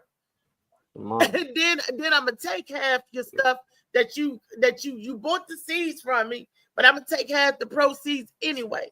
My grandmother tell me a story where this man, because she was the sharecropper, she said that she hated this man. I forgot what they say the name was. Lee Crowley, something like that. Anyway, they was tobacco farmers. She said that man was so stingy, he wouldn't give you a penny. If it came down, she said she's seen him cut a penny in half. And versus to say, you take a penny, I take a penny. What's a half a penny is useless. But back then, a whole penny could get you a lot. But a half a penny is useless. So, and rather than him to give it to you, I'm going to render it useless. Ain't nobody going to get the penny. Stuff like that. And she said that she hated it because they was always in the red. No matter how good they think they did, they were still behind. And that's because they was set up like that. Because you still had to buy the seeds. You had to give them half the crop. And then you had to work twice as hard so you could recover from what you done already gave them. And then they had plantation money, or what they call plantation money, because you could work and get dollars. It wasn't even real dollars that you could take to other states. But if you in that area, they recognize that as money. That's why Molly say all the time, money is fake. Money is this, money is that. It's just fake. funny though you saying that story, because I was reading a story before. They used to create pennies in a way that you can slice it in half and you can break them in half to people. And now these pennies supposed to be worth thousands of dollars today, So Really? you saying that they cut the penny in half, yeah, like that was a thing. Like they had pennies that and they can't just break a penny in half, but they had it a way that they created that you can break a penny and a half a penny was worth something. Wow. Back then. I've read something like that. I look it up to make sure it's true though. So when you say that, I'm like, damn, I never heard somebody say they knew somebody that did that. So, but everybody didn't accept half pennies. So she was somewhere that they didn't accept half. That was in North Carolina, Ghana. Yeah, then they would have been worthless. What's this Raleigh down there? That's where they farmed the tobacco farmers. And it's so funny because my grandparents was farmers too, but they owned their land. This is the difference between sharecropping and you owning your land. My grandparents, my granddaddy's side, they had cars. They drove in cars, and they came and they in World War II. My grandfather, my great grandfather, and two of my uncles served in World War II. Okay, now they had cars. When they came back from they got military pension. They was able to buy their land. They was able to do stuff like that because they were sending money back home to the family. Okay, 14 of my grandfather and them. There was 11 of my grandmother and them. My grandmother and them was sharecropper farmers. Okay, meaning it wasn't their land they was on. It was somebody else's land, but they was staying there to rent it. And they was going to town in horse and buggies. And my grandfather and them had cars. And that was the same time. But it's to see the difference in the families. One was driving around in cars and the other one was being pulled by horse and buggy. And because you would think, oh, that must have been a different time. Nope. Where they was living, and my great grandfather, which my grandfather's mother, they called him Uncle Jim. And they called my great grandmother 8 Meter. And the people used to go to them for different stuff. Uncle Jim was fed. Uncle and Aunt was the highest level of respect that you was going to get back then. They didn't call you Miss and Sir, ma'am. They didn't do none of that. You was either your auntie or your uncle. And you still was in a position of service. Even though you was free, they would go to them for healing, for whatever. Uncle Jim used to get all the kids together, take them to town in the buggy in that area to get their shots and stuff like that, to drive into town, to get different stuff. So, and everybody knew him as Uncle Jim. Hey, that's Uncle Jim and 8 Meter, riding in the buggy. Okay. My grandparents on my granddaddy's side, they was known for fighting and causing trouble. There was some different folks. They wasn't calling them ain't. And my grandfather was big on respect. Mr. McFarland. You had to give him his respect. He said Wade. That's Big Wade. His name was Wade. He said he hated when his father would bow down to them and say, yes, sir, boss. My granddaddy said he couldn't stand that. I want to say Frank James was the man name. This is the story. And my granddaddy smacked somebody. Open hand smack. They say he smacked the hell out of this white man. He had to leave town. They did say they came up here on the bus. My mother said she remembered on the bus that my grandfather was sitting with my uncles on his lap, and my grandmother had my mama and my aunt on her lap. Coming up on the bus. It was late at night. They didn't know why they had to scurry. They had to scurry. It was because the day was going to come for my grandfather, and he had to leave because he did that. And this was, of course, like that because it was the 1950s. Like, so yeah, it had to be like 1960. And segregation, they didn't play that, and everybody saw that they didn't play that. So he had to flee North Carolina, and that's how they made it up here to DC. Now I ain't telling you what I don't know. I'm telling you what the people that experienced that my grandfather, because I asked questions. I was that little grandchild. They'd be like, what happened? What y'all do? Everybody outside playing. Even my mother and them said that they didn't care to ask. But I was asking. And then I could ask my aunts and my great aunts and uncles. And they would say, yep, that's what happened. He had to go. Wade slapped the shit out of somebody and he had to go. Because they was going to come for his butt. And you didn't want no trouble. When they came looking for you, you didn't want no trouble. My grandmother said that the sheriff and they came in with guns looking for one of her brothers. They was all in the bed. And they was looking for him. And they shining the light in your face. That kind of stuff was real. Because they would drag your ass out the house. And you couldn't do nothing about it. And they know if they drag you out the house, they know there's a chance you won't come back. Could you imagine living like that? Yeah. Could you imagine when they kick in your door? We were just talking like about the police. Yes, that's what it sounds like. I know. And these people didn't have badges though. It was just town people. Why they created police? Uh-huh. kicking in your door and dragging your loved one out. And there's a chance you don't know where they took them. You crying and they kicking and beating you up. You laying on the ground and they got your loved one taking them somewhere and you don't know where they are. I can't imagine living like that. And I feel bad for my family members that did and got a chance to see that. I thank God that I was born where we didn't have to go through that, Marley. But we didn't have to picture. But when you hear the stories and see what they went through, it breaks my heart.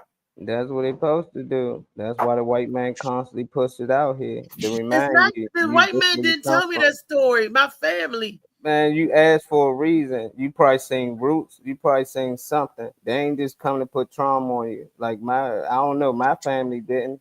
I ain't asked like bad things that happened. I started hit things as I got older. You know, my mother put at gunpoint and all types of weird shit. You know, but it was like that happened within here. You know, before that, you know, it was bad times then. Working as a maid for white people, how my grandma was treated. She never told us that. She always said it was nice. The kids was nice, you know, but the whole time that's just because she was keeping us away from the hard shit that they went through.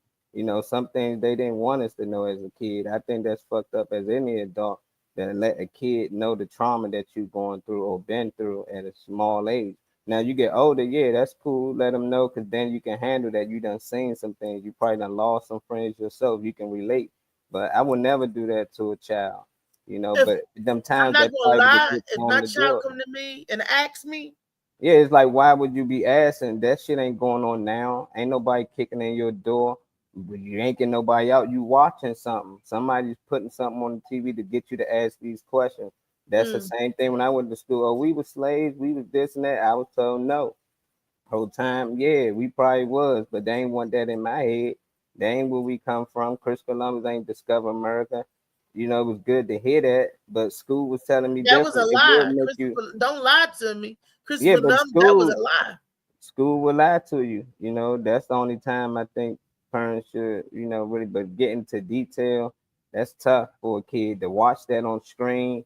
That's tough. It used to piss me off, you know, before I started to understand this, what they do every year to bring this type of energy back. That's why Tyler Perry made these certain movies. There's a certain energy he like to pull out of the people. That don't make him bad. That's a certain audience that he got. He know this type of movie will reach these type of women or these type of men, and they will relate. They will constantly watch it. And these people know we talk about Black History Month, it will bring up slavery. That's why, like with Morgan Freeman, when they asked him, how can we get rid of slavery or racism? He said, just don't talk about it. He said, I just call you a man, you call me a man. Like, we shouldn't even talk about it. And that's it. But if you constantly keep talking about it, that's like talking about trauma that you went through in life. Imagine every year, the worst thing you went through in life, somebody bring it up for you to talk about it. Then they write books about it. It's a reminder. It's like if a woman been raped, you don't want to constantly keep bringing it up when you got past it. If you got past it and got through it, imagine you had to constantly keep talking about it. And every year they keep bringing it up to you. I don't like none of that. I just think it's trauma. You know, if your family want to tell you cool, but they be making movies and they be promoting it. People go online, they had debates, they still cause division because now people don't like the white people of today. And they be like, yeah, y'all motherfuckers, they ain't do a damn thing to us.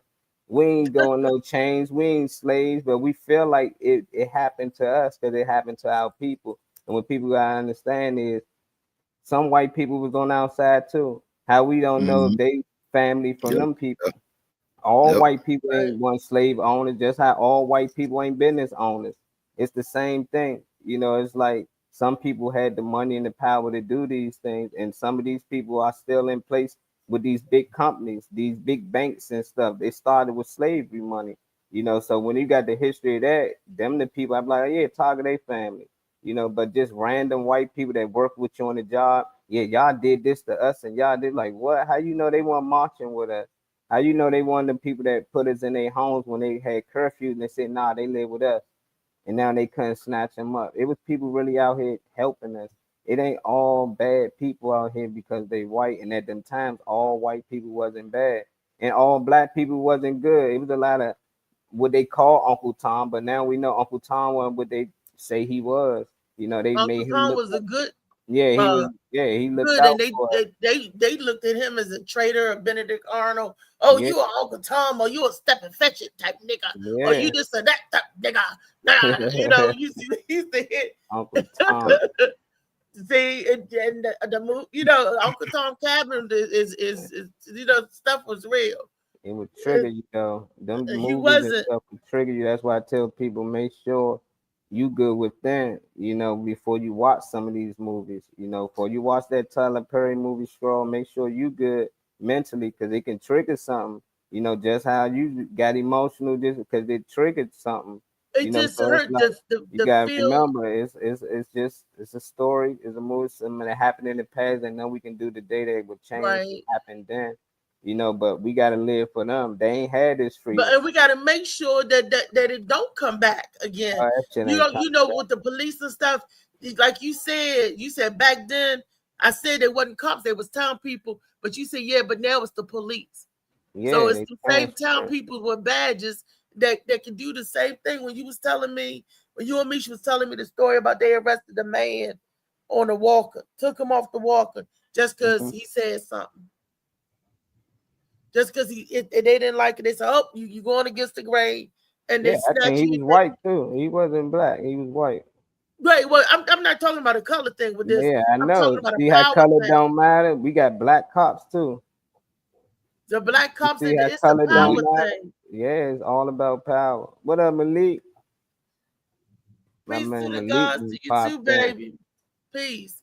And I get emotional when I hear any bad, tragic thing happen to anybody Yeah. because it's just, you know, just that's a picture in that. I don't want to see nobody hurt. I don't want to, you know, I got white friends too. Hello. Yeah. So, You gotta remember. They ain't evil, is and they? I love their children. Put it like, and they got children, and I love them. And you know, even though they you know, Yeah, know what get me more than anything? Mixed kids. You know, like for one, they say if one drop of blood make you black, but it just be weird how they only take one side. Like they say, like my ancestors came from this and that. They're like, you got two ancestors. One was the slave owner, and one was the slave. So how you always just pick the one that was a slave? You know, like that's your side. You know, like this where I came from. No, you got two. You need to study both. You know, if that's the case, how you look at it, that just always was weird to me. Like if your mother white and your father's black, you got white and black ancestors. It ain't just black. But they be like, yeah, I need to learn about my people. Well, both sides, motherfucker. It ain't just your people on one side. That just always was funny to me. no, why is it that if you got one drop, oh, okay, never mind. I know the answer because it just came to me because that's the dominant blood. One, I mean, that's the dominance and that's the power in that blood. That drop of blood is so powerful. Because I was like, if I got white blood in me, why don't I say I'm white? I got white people blood in me. Why don't I go around saying, oh, I'm white? You don't. We said, oh, you mix. But if you got one drop of black blood in you, you claim that whole thing. Oh yeah, I'm black. Oh, I'm this, I'm that. So Yeah, that's what that's what hybrids are. I Say was he's just a wondering. hybrid. Yeah, yeah. I just tell him, man, you should study both. You know, you gonna have strengths and weakness on both sides. So And some people don't want to know the past. Like my aunt, I have an aunt that's 80 years old. My aunt Joyce. She don't want to know nothing about the past because I was digging in the ancestors. You know, like well, who's this? Who's that? Who's my uncle? Who's my great uncle? Who's this? And she was like, you don't dig in the past. And when people got sketchy past, they don't want to know. But that don't mean that the next generation don't want to know. it's like, why do they want to know? How would it help them? I just want to know my folk, my people, Yeah, where I you can came know who from. they are, you know, but they be want to know negative things they did, you know, or But hard see, but times they they went through. I sometimes want to know the good things they did, you know. sometimes knowing people is a bad thing or a negative thing. Like, oh, that's my How is that my uncle? Oh, they did that. That's how that. So sometimes they even hide that where you come from. Yeah. But happy Juneteenth to you. It don't mean nothing to me, but for those of y'all who celebrate it, I sympathize with you. Be like, yay, go celebrate. Cause that's do you. Long as it ain't hurt nobody, you ain't hurt nobody. You do you. Celebrate whatever you want. Do whatever you like. As long as it's not hurting nobody else. Yeah. But it's so more believable to people that we came here on slave boats by the millions, I then don't we know was about it. I already don't know. here. Then we Oh was yeah, already we was here. already here. We was already But every people place. believe that the other story more. It's like, why do that one sound more believable than we actually already been here, which make more sense. Like, just think of yourself being here right now, and you can go buy some food, or you can hire some Mexicans to help you by the Home Depot to build a house or paint, whatever. They right there. Why would you ride or fly all the way somewhere else to get the same group of people and risk on had to take them back? Not even fly, they rode a boat back in them times, fit all them people on there, cramp them up, risking losing them because they gonna die eventually if you around each other feces and all that. Then just getting the people that's right here, because they don't want the people to know that you already belong here. This is your land. They want the trickers out our spot. So they trickers to all go somewhere else and say, I need to go back to where we could know we belong here. And it's weird that everybody trying to come here. It's something about this land. Everybody want to come here. No matter where you from in the world, everybody want to be American. I'm like, then nah, I'm not leaving. I was born here too. We got more rights than we think. It is crazy that these foreigners and stuff come over here. They become citizens. They know everything, how the system works. It just seemed to work for them. They get businesses and everything up and running. But why they couldn't do this in their own country?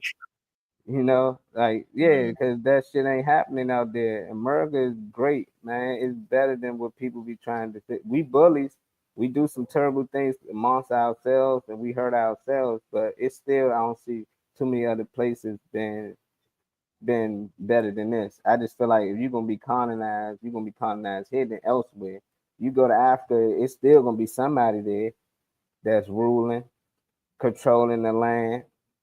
People think you free Africa is somewhere a else. You're not free continent. nowhere. It got Like, different countries in several different countries in but they got Africa, and that's a rulers. continent. They got So it's a colonizers lot over of there. countries in France. Africa. Like when we say America, we're just talking about this North America, this South America. We're just talking about the country, the USA, in the country.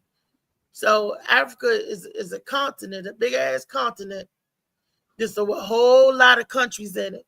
So imagine a place where there's a whole lot of Americas at different size Americas. Each country got their own whatever.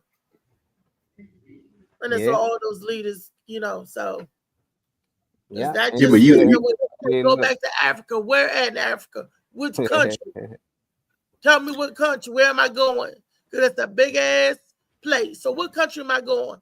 At least you can say go to America. America is big, but it's broke down in the states. Africa's broke down in the countries, then states, then cities, then towns. So where exactly do you want me to go? I mean, I agree. I agree with Molly. You know what I mean? Because even Africans, you know what I mean, be like, you're not from here. You know what I mean? You know what I mean? They treat us, and I've always thought that was weird or whatever like that. No, because you know what I mean, hearing the stories, you know what I mean, oh, we was taken from Africa and sold, treated. Some was, but not all. Well, but I do believe majority was already here. That's why, you know what I mean, we talk about going back to Africa, and You know what I mean? The Africans like you was never here. You're not part of us. Like I said, Africa is a big ass continent. What country do you go back to? What country are you And from? I also think, you know what I mean, part of the reason of the deceit or whatever like that, no, because if people are really did the research and found out that they was originally, you know what I mean, originally like a chief or king or something like that, and on a certain part of the land, then they will have rights or whatever and all to that land or whatever. So instead of that, they're like, oh, you're from Zimbabwe or you know what I mean, you was brought over as a slave and all. I don't know. That's my opinion. I mean, like I said, I used to, social studies and learned all about the slave trade and everything like that. But as I starting to get a little more research and everything like that. No, I'm coming to find out that a whole lot of stuff that we was taught in school has been doctored and everything like that, to the point where I don't know what's real anymore. I mean, I'm being honest. You do. You do. No, pray about it. It was in your heart. You just said it. You just said it, and you don't realize what you just said when you said that they don't want us. They telling us that we go back, and they telling us because they don't want us to have rights to the land. That's why they telling us to go to Africa. That's what they're doing in America. We was already here. Some of us was already here, and we have rights to this land. But if you say no, I'm gonna go over there and I'm gonna claim my rights from my ancestors, then you gonna leave this land? My ancestors, when I go back to my generation, we got land here. I want this land here that I was born in and on, for my child to go on. We don't even have rights to the land that we own here. So how you gonna go to another country where you're not even another continent, where you're not even sure what country you came from and claim state to anything? Or even if you even from there. You know what Asians doing? They telling it because Asians is occupying a lot of Africa now, just like they did with Jamaica. Jamaica is a melting pot. People think everybody in Jamaica is black. No. You got Indians in Jamaica. That's Jamaican man. They talk just like Irie. You got Indians. You got Asian people, and the Indian people they call coolie. The word coolie, they said, is on the same line as calling somebody a nigga. So you don't call nobody a coolie. Oh, you coolie? You don't call nobody cool. That's an insult. Insult words. They got Jamaica is a melting pot. They got all different types of people. You think they're Asian and they Jamaica. You think they're Indian and they Jamaica. Okay, it's like that in Jamaica. So it's not all black like everybody think it is. All of these continents, if this continent has so many different countries, everybody is not gonna look the same, whatever. You got North Africa, South Africa is still Africa, big country. Oh, the northern part of Africa is this, or the southern part of Africa is this. But it's the same country, and you got so much discord over there because you got so many different Americas. Example, tiny Americas in this big old continent. All these different countries on this big old continent. At least with North America, there's only one country in North America, and that is America. That's us, North America. It's only one country. Who the president of South America? I don't know because I haven't did no research below the equator. Yeah, I don't know neither. The South America. What is that? Ecuador down there? Is that? Yeah, that's South America. That's South America. So they got a lot of different a lot of different countries. But It's either North South America, America or Central America. It's not North America though. so North America is one huge country. It's a continent, but it's one country. Yeah, Like I said, it's still more Well, land out here. Malik said, you saying it wrong. It's not a country, is a state. He said you're talking about a part of a nation, not a country. Yeah, he said we are from part of a nation, not a country. A country is a state. nation is people. Nation will refer as people, right? Hey, nah, The a nation large is the group of people. people. You part of the nation or you part of a state. He said you consider part of the land. Hold on, that joint just skipped over. They say no. You give up your rights to the land when you call yourselves Black or African American. Jeez. I want to call myself landowner. How about that? They got South America got a few presidents. They ain't got just one. I want to call He said, myself which a means landowner. you can't be from two continents.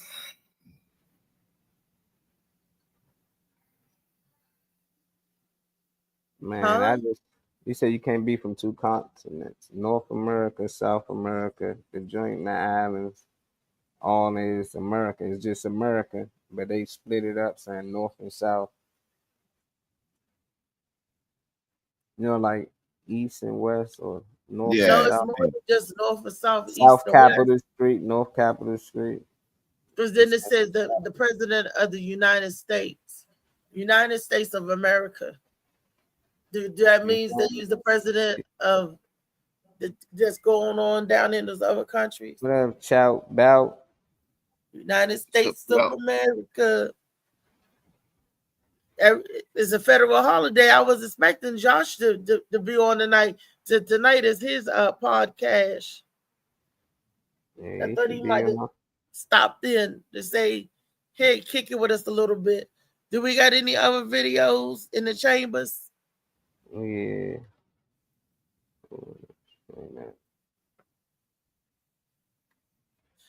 You know, while we pulling the video up, my grandfather, there was a movie called Mandingo, right? Or was it Drunk?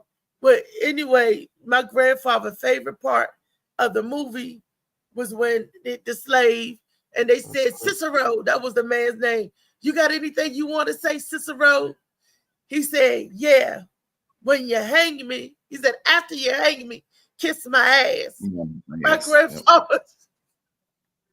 grandfather loved that movie just for it. That was his favorite part. After you hang me, kiss my ass. And I'm like, I didn't understand why he just liked that part so much. I was like, why? I didn't, not until I became an adult and gone through some stuff and dealt with some stuff that I understand. You know, I got PTSD like a mug.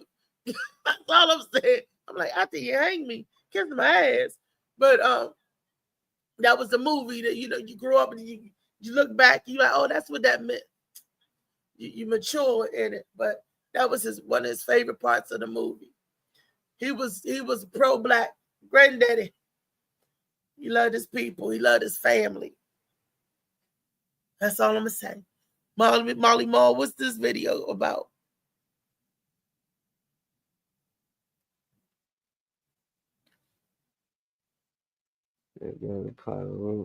I'm just sharing a clip. I ain't look. Toby be good nigga for massa. Good nigga. Don't send Toby away. Toby be good field hand, boss. Good field hand, massa. That's all right, Toby. That's all right. You be a good field hand and you can stay. Toby stay. Toby stay. Toby be good now. Toby be real good. 7 U.S. companies that made billions off slavery. 1. Tiffany & Co. The store began with slave money. Charles Tiffany's father ran a cotton mill. That mill used enslaved labor. He gave his son $1,000 from those profits. That money started Tiffany & Co. At first, it sold goods to mill workers. The company grew into a luxury empire. 2. J.P. Morgan Chase. Two of its early banks were in Louisiana. They were Citizens Bank and Canal Bank. They took 13,000 enslaved people as loan collateral. When borrowers defaulted, they kept 1,250 people. This happened between 1831 and 1865. At first, the company denied it. Then, it was forced to admit the truth. Chicago passed an ordinance. The bank had to disclose its slavery ties. It apologized. It offered $5 million in scholarships. That money was spread over 5 years. 3. New York Life Insurance. Between 1846 and 1848, the company insured enslaved people. They wrote 339 policies on human beings. That was out of their first 1,000 policies. Each one treated a person as property. Some policies paid out $375. Others paid $600. 4. Aetna Insurance. Aetna sold life insurance for slaves. If an enslaved person died, the owner got paid. This was in the 1850s. The company admitted it much later. They apologized. They said it happened for several years. 5. Brooks Brothers. Brooks Brothers made luxury clothes, but they also made slave uniforms. Their livery was for coachmen and house staff.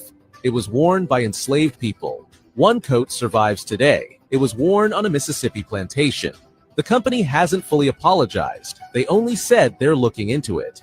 6. CSX Railroad. This railroad used rented slave labor. They paid $200 per season. That equals $3,800 today. 2 men were named in records. They were John Henry and Reuben.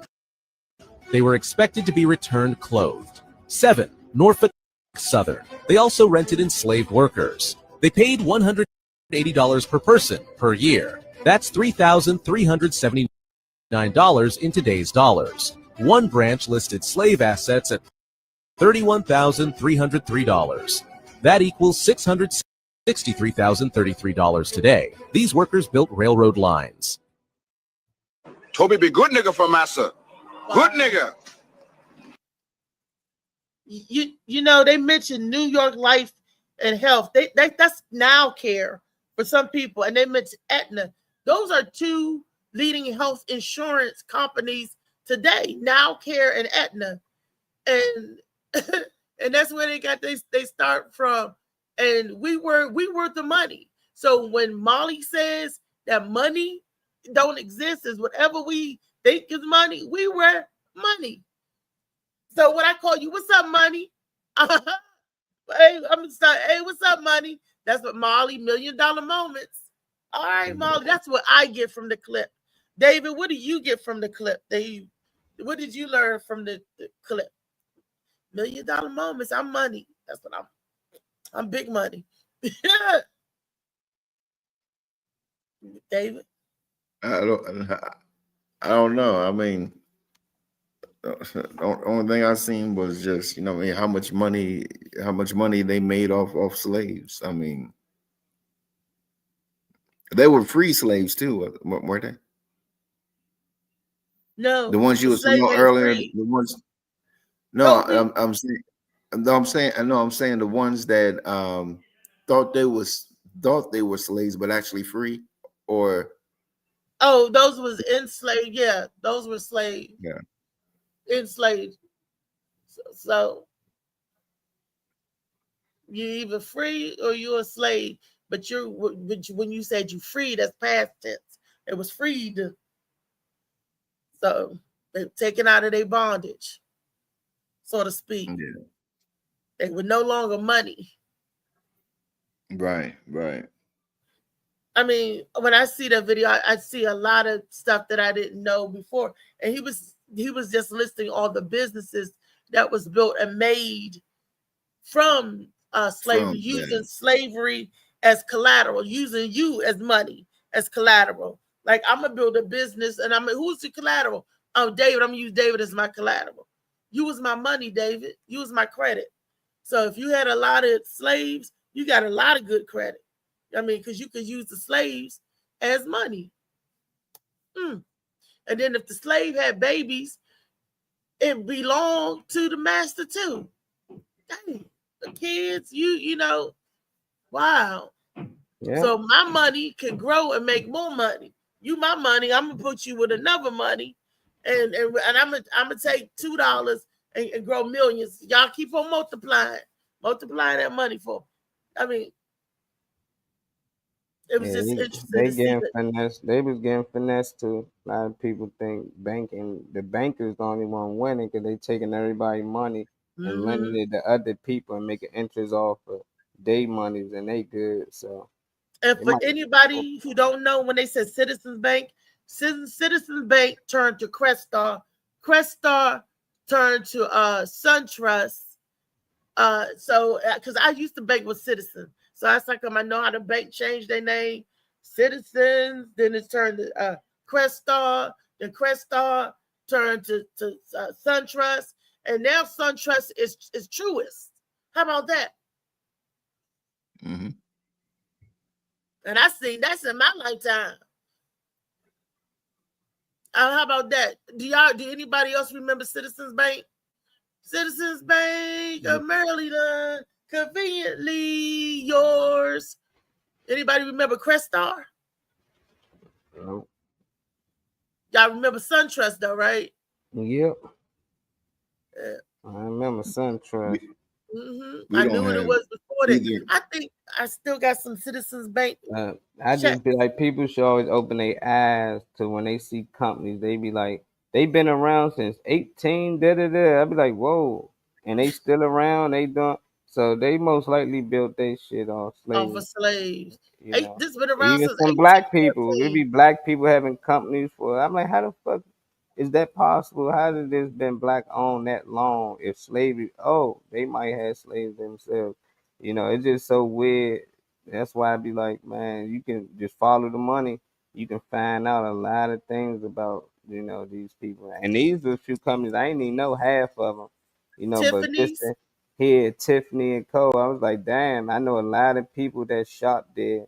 Definitely It's on high end, holidays, high end. and they start off $1,000. I'm like, damn, like he really like started, and it all came off the backs of slaves, and that mean like they own slaves, and they was using that money they was making off that to build these companies that are still here today, and now they just Right. doing it differently. They still enslaving us, but they using prisoners, and that's why I say color don't really matter. They just need cheap labor. They get you in them jails, they can get a lot of cheap labor out of you, and that's gonna work for them for a long time. Because there's always gonna be criminals out here because they program your mind to be a criminal. They put you in situations when you need money and you might not have it. So now you got people out here committing robberies. They breaking in people's houses. They scamming.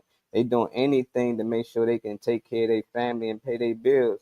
If everything wasn't so hard to pay, I don't think it'd be so much crime out here. They'd be like, how can we take care of crime? We need police. We need more of this. No, we need to lower these fucking bills. We need to get rid of some bills. Water, gas, a lot of this shit should be free, and it would lighten the burden off a lot of people, and they'd be a lot stress free, and they can give more and help more. But they know this would keep us where we at. That's why they make sure you work, and when you work, you get a check. They tax you all day. Soon you get that check, they gonna tax you for that. You go to the store, they tax you. You pay for anything. So they get half of your money back, and then we got to pay for our own prison. I was like, damn, that's crazy because we go out here, we think we free, but at the end of the night, we all go back into our box. Only difference is that we can get around out here in the outside world a little bit, have a little fun, but we're in prison ourselves. And they already got, and we think this is life. It's no different when you put a mice in a cage and he just figure like this is my life, this my environment, not knowing there's more of the world out here. We stuck in something, and that's why I think they keep us dumb. They keep us mad, angry, sad, low vibrations. Because when people work off the frequency of love, you started thinking more, you started doing more, you started caring more, not just about people, but animals. And every time I see slavery shit, I think about dogs now. How people breed dogs and how they split the babies up and things like that. I'm like, I wonder what that does to that dog. and that's why they say animals don't have spirits. But I believe they do. But I Mm. be wondering, how would that feel for you? You know, you have a child, a twins, triplets at that, and then somebody just snatch them up and just sell your babies, and that's what they was doing to people back in them time. And now that's what they doing to these other animals. Instead of us being in the zoo and they watching us through cages, now we watching other animals and we think it's all right. They done programmed us to adapt to their lifestyle, the things that they like to do. And that's why I say I don't mean just a color. I'm just saying some evil ass people that like to put people in cages and watch them do tricks. And the only way you can get them to do tricks is you gotta cause them harm. You gotta beat them and do certain things. Like, nah, this animal wasn't born to walk on a fucking ball. An elephant shouldn't be balancing itself on no dumb shit like that. He should be out in his own habitat. He should be living life. And it's just crazy that we think we got the power to say these people should be here. These people should be doing this. You should be working at least 9 to 5 a day. You should be eating this. You should work out. You should do this. You should do. They telling us what we should do, and we don't even know it, and we think we make decisions ourselves. Even me, I mean, like most of the decisions I do is based on what they program. I'm a photographer because I seen other people taking pictures, and they was photographers. LeBron James is LeBron James because he seen Jordan. And we think that's what we was born to do. I'm like, nigga, you weren't born to hoop. Before basketball, you telling me that's all you was born to do, but they got people thinking that. So you'll be locked into that one thing. Imagine they put other energy on just helping people outside of that, but they tell you need to be in the gym all day. You know, like Kobe, man, he was in there nonstop and da da da. And then when he got old, he got wild and no, I need to put that time into these kids. You know, I need to do this and do that. But these athletes start to wake up and understand that you might be rich, but you still programmed to spend the money how they want you to spend it. That's why a lot of them go broke. They tell you can't get a certain this. You can't. You make too much. You got to live this lifestyle. You know, you too rich to be in this area. You want to be here, so you spending money to basically they draining you because the same people who gave you that check, them the people who own the shit that you about to spend it on. You can just gonna buy cars and they know you're gonna give it right back to them. It's sharecropping in a different form. It's like they own it. We look, we thinking we own the land. They letting us rent the land, but they say here while you own it, you can work it, and not only that, you can buy all your supplies from me. And when you finish buying all your supplies from me, I'm gonna take half of that taxes. I'm gonna take half. You got a job, you go to job, you work. Okay, you get your money from there. You got to put in the job. Then you got to spend money to get to work. You got to spend money to live afterwards, and then the government will come in and take their portion. Yeah, You know, and we just slow. Malik said, "Yeah, a prison outside the prison, cameras everywhere, and surrounded by a fence." What's crazy is I still be mind boggled how people think like we can't get past the ice wall. Like it's this wall, like the fucking ice wall is to the heavens or some shit. That's the shit that always blow me. They be like, well, you know we can't get past the ice. No, they won't allow you to fly past the ice wall. Why is that? It's more land out there. And if we find out it's more land, how much more land out there? The globe don't make sense now. Half of this shit don't make sense. The map don't make sense. Only shit makes sense is the old maps. When you see it's other whole worlds out there, but they got us looking to the sky thinking Mars is over there. Like, no, that's a star. Some stars bigger than other. You can give it whatever name you want, but it's other lands out here that's called Jupiter, that's called Mars. And it's weird that the people that came here before us, somehow they was dumb. Somehow they just took the details and drew all these old maps that took them time. The same way it take us time. Imagine how much time it took them then if they so-called and had the technology that we had, even though I think they did. But it's just like, why is they wrong and we right today? Why is it that we got a globe model today and they didn't? You know, it's like, but everything else we dig up, we want to study. We say, oh, they knew how. We still can't build half the shit that they built. We still can't rebuild a pyramid, none of the shit. But for some reason, the shit, the maps and everything that they had, we don't pay that no attention because science said, oh, it was some things they just didn't know. Like, no, these motherfuckers was aligned with the stars and everything. It's like, nah, they followed the sun. They studied the sky just like they do today. They might have better technology, but it's just so weird. People really believe that story. Well, we don't know what's past the ice wall. Like, yeah, they do. Yeah, they do. We don't Admiral know. Byrd went over there, remember? And they disappeared him. He came back and he told what was over there, and they said he was crazy and locked him up. He wrote about it. Admiral Byrd, he flew over there. And when he told what he saw, they said, okay, you crazy, and locked him up. Why they do that? Yeah. The They map silenced that man. upside down. So southeast isn't really southeast. Yeah. I heard that. What's my white girl? What's that white lady, man? She be hipping, man, to a lot of the shit, how they tricked everybody on the map, how Africa is a lot bigger than it's restricted on the map. Like, Africa Yeah. just as big to fit all damn the other continents in it, but they got us looking like, and it was all because of war techniques, you know. So people see on the map they look small compared to that. Like, that makes sense. You don't want people to look like shit. We way bigger than them. We'd crush them, you know. So I'm like, bro, come on, we got to be sharper than that, Dave. You think we can't get past the ice wall? What's keeping us from getting over? I don't know. I mean, they got pictures. They got pictures and everything and all of. I mean, they got pictures and stuff and all of people going past the ice wall. And then there's a story where supposedly a guy traveled and was captured and they say once you go past the ice wall you're like the prisoner. They don't want you to come back or something. I don't know. I mean, they waiting on you on the other side. Yeah. Hey, they just called. Hey, look, motherfucker just got through, man. Y'all see him. He in the da. Shoot him down. Take his ass out the sky. There's a movie called The Gorge. Did y'all see it? It's on you know what I'm talking about? I ain't watched it though. I heard that. Because they say past the ice wall is tropical lands or whatever. So paradise. Creatures that we never had on this side. Yeah. Malik Bay, what's beyond the ice wall? You know what's messed up? What I really think?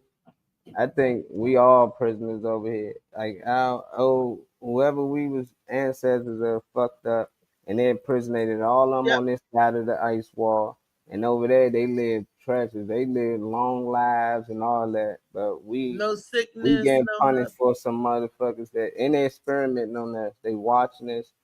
They more advanced than us. I just think that we came across some more advanced people. They've been giving us a little technology here to help us get more advanced, but they don't care too much about us. They not us.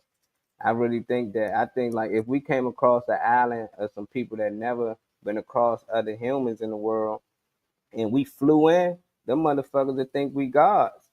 You know, if they never seen a chopper or a plane or a jet before, and we fly down that joint and just land and come out in these nice outfits, and we start doing things they never seen, somebody might got a common code, and we be like, oh yeah, you can just take this, and they be like, shit, he just healed them. Shit, praise him. They like, shit, he God sent him. You know, he just healed them in less time than we've been losing people to common codes. You know, so it's just like if we came across, if you watch the Eternals, it's something like that. The Eternals, that joint speak on some things, but they gave us too much technology and it caused the war on the movie. But I really think that they got their own space, and to this day they still do a reset. After a certain amount of time, they reset it all over again because we get too advanced and we get to the point that we know that they put us here. Right now we still getting close, we figuring things out. But I think once we get there, it'd be a reset. I don't know. That's just how I be thinking. I just like, why wouldn't you let people pass the ice wall? How's people just so easily fooled? It don't even got to be nothing serious. There ain't got to be no evidence. You can just say something and they be like, well, this scientist said he found this 3 million-year-old dinosaur bone. They be like, yeah, I told you dinosaurs real. Like, what? Hold on now. Like, what? Like, you believe he found it? And how did they age that much? How they know how old it is? You got to match it up to something else that's 3 million years old to actually say that, yeah, it's about that age. Like, how they just be knowing? They like, well, you know, it's science. Like, man, you get out of here. What up, King? Nick said the Oh, map was flipped side down, but you giving all that up voluntarily, though. Yeah, he's right. like I said, I didn't build this world. I just try to survive in it. This stuff was in place before I before I was a sperm a worm in my daddy's little sperm sack, and his daddy before him. I look, this ain't what I signed up for. I don't know what I signed up for. This is just what we fell in. You know, the way things are. All I know is what they teach you in the past, but all I actually experience is what we know now. So this is real. What you know now, this what you're experiencing, that part is real. All of the other illusions where they take your minds on trips or that, whatever. I know this is real. I know my hand is real. I know I'm hitting it. I know that is real. I don't know if my grandmother could tap, and what she did, she showed me. But I'm just trying to say what we know now in the present is real. You know, and why we still not past the ice wall? If everybody thinking the same thing, why nobody's gone over there? They gone to the moon and back, right? They gone to other planets. Let them tell it. But they ain't they don't even know what's in the water. They don't even they don't even know what's below us. They know to So stay out the water. That's what they know. They know, yeah, you go too far in that water, that's their environment. You don't know what's down that motherfucker. And it might be more species that's more intelligent than us. That's what I think. We too arrogant. We think we the smartest beings on this motherfucking round. And I don't think that's the case, you know, but I think whoever's sharpening us, that's what they wanted to be like. It's no different than us caging a fish or something in a fucking tank. Like he don't know that he can be in the ocean free and there we feed and he depended on us. And that's what we do. We depend on them to build these grocery stores, to give us entertainment, to give us jobs, to give us homes and land. And all we depended upon them. You'll never see ants and stuff. They build where they at. They know how to build. They in a different world than we are. But we are put in a box. I really think that we think we free, but we not. You know, yeah, like I really think we are studied. You know, I think that all this shit is by design. It's too perfect. You know, like everything is too perfect. It's like anything can go wrong and it can wipe us all out, depending on how they tell it, how gravity and all this bullshit work. And that means like, damn, if anything's just a little bit go wrong, we all can get wiped out. Like, nah, we are protected. You know, we are somebody's creation. You know, and they want to make sure that their creation live on. It's no different than you having an animal in your. You want to make sure they live. You want to make sure you feed them, and they.